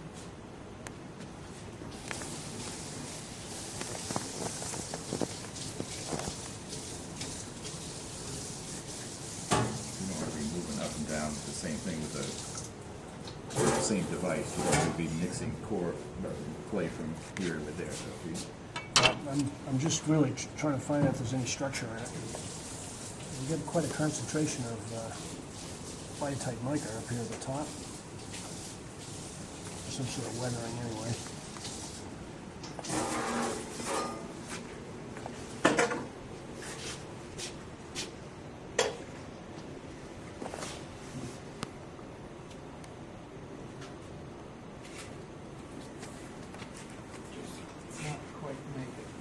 tell them there's a big difference in consolidation right here. See it right here? Yep. So if there's younger dryas there, and yeah. But you know, it doesn't jump out at you like they do in the other cores. You actually get kind of tan again. I mean, if we're this stuff here would be that. Interesting to see what that black stuff is. Yeah, that's chemical litter. What would you have? Whether it would give it black? Manganese. Manganese. Yeah, manganese is plastic. From biotite? No, manganese. The manganese. What would it come from? In a mineral soil. I don't know. It's some metamorphic rock up north of the area or something like that. Yeah, just. What are you guys discussing further down the call? Well, at the bottom down here. Wait, give me. All right, at the yeah. Well, let's see. You don't see any laminations. This is supposed to be 24 or 23. What is it? 25. It's supposed to be 25. Yeah, it's right there. I mean. Oh, okay. All right, so. It can't be 25. Yeah, 24. Bottom 24, 25. 25. 24, 25 is the bottom. Right. And it's pretty well consolidated. And we're running up well consolidated material, consistently well consolidated to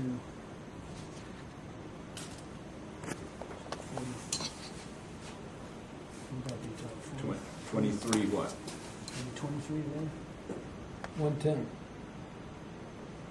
Or 20. 2310? 2410. 2410. Yeah, 2410, it goes to soup. Okay, this is consolidated. To soupy. It's weird.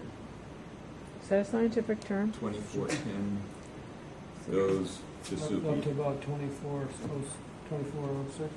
Yeah, and then it goes back to fairly well consolidated. I don't Until know why. we get to wherever we are now. So we will consolidate again from 2406 to 2401. And then this. And then you start to get some of this black oxidation. It's just for now, just to say it's a blackish. What happens at 2401? Above it? You get soupy. Get soupy again? Yeah, well, not soupy, but it's less well consolidated, right. Let's put it that way. Mm-hmm. And it's characterized by this blackish weathering.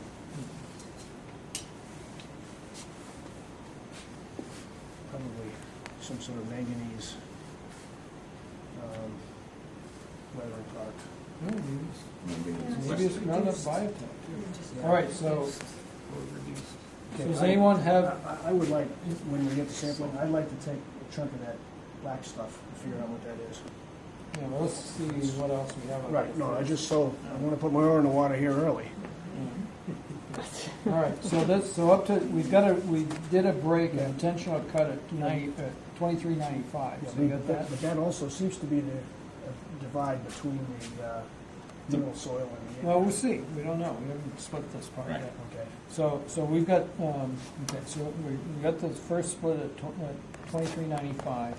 This goes to 2331, right? Yeah. Okay. So cut this in half? thirds. Yeah. Because I can't quite. You can't cut it unless you split it. Okay, so I'm going to go from 95 up to, let's say, 65 on this one. Okay, anybody opposed? Nope. Unless you think that's too long. Why are you cutting? Because I don't want to drag. We could just drag the thing down. And then we don't have to cut it in segments. But I find if I don't cut them in segments first, then they tear. Okay. But since we don't have a piano wiring. yeah, a piano wire would probably work on this one.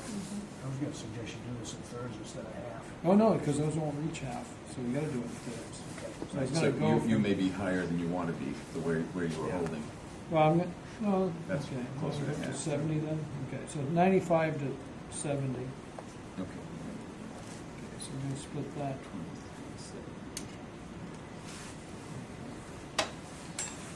Let's go for it. I mean, this one, if it behaves the way they usually do, it should just flop apart. Except, see, the problem with this big handle here is no place to put it.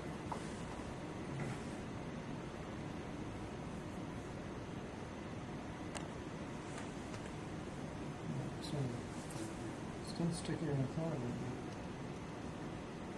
High quality Big Pea Porridge.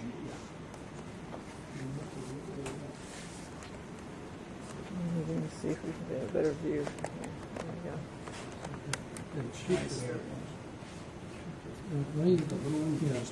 Oh, there's the layering. Look at that. Sweet. Okay. Leucine layering. Let's get this layering. No, we're not. Yes. Oh, but that's a nice. It's getting a little more rich. Much Yes. more interesting and Yes, much more. organized. This is going to make a good photograph. Okay, I'll get the still camera now. Interesting. Oh. Better photograph it quick. Yes. Get it before it changes color. So it's going to do what? What? Change color how? As ox. It'll become blacker. Through oxidation? Lighter. It'll become More orange. Oh, okay. The rusting thing, huh? Substances which will oxidize as the air gets through. Right. You can actually see a little bit of that around the edges of the core where it's slightly browner than in the interior, as though the oxygen has been seeping in from the outside even as it's sitting there stored since March. Yep. Because we couldn't make it airtight. I think fingers are a little gentler out there. If you can just kind of, I'm lifting up the knife and you just kind of hold it down. My fingers will go through this. We split it Because very we don't care about carefully. contaminating the edges. I mean, we care, but it's just, don't put too much pressure on it. And then we want to try to pull it apart. Perfect. Nice. All right. Hey, it looks good to me. There we have it. See, we're beginning to get more.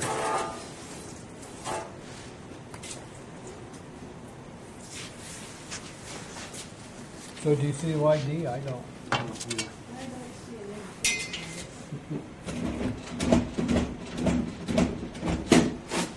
I mean, there's definitely a difference. This is clearly mineral soil below here. We're going to zone with more diagenetically, diagenetic activity here, and that seems to be clearing out. We're being overtaken by. Yeah, although That would be the lowest. That would be the lowest horizon where we get one. We're in that mid-center, Right about in here. starting in that break. So do we want to pull the critter samples out of the center of that before we take the remaining chunk? Yeah, the remaining stuff we'll take for LOI and radiocarbon. Be nice to still keep this half, or one half, intact though. It'd be nice when we get the radiocarbon out of the non-archival half, in case we want to come back and sample for more radiocarbon. I mean, this looks like something I've seen frequently in geotechnical settings, drilling down through this kind of horizon where you get, this was where the glacial ice left, and there was a period of time, perhaps not very long, but a period of time before organic sedimentation began to occur on top of it. Oh, yeah. And this is weathering from the pond being on top of this compacted, possibly over-consolidated glacial material. And it's either biotite or one of these manganese weathering products. So you don't think any of that's organic? I don't. Probably not. Not down here. No. And up in there it might be. Well, that's right, not this darker stuff here. But by the time we get up here, we're getting more organics. So, all the other evidence we got around the pond suggests that there was a period when there was ice on top of pre-existing deposits that over for consolidated. sampling purposes, now that we're not for photography, let's go back to this one, which we had set on 31 and 25. So 25 right here? And 31. Okay, good. So this 24 and 25. So you read the small numbers for the sampling, not the big numbers. So you want to try to get one right at 25 and then go to 05? And then 95 would put us right up into here, above the transition. Maybe we want to go with the 10 centimeter interval through this, because this is really the most interesting part of the. It's 24, 25. Now, is there any reason for me to, other than step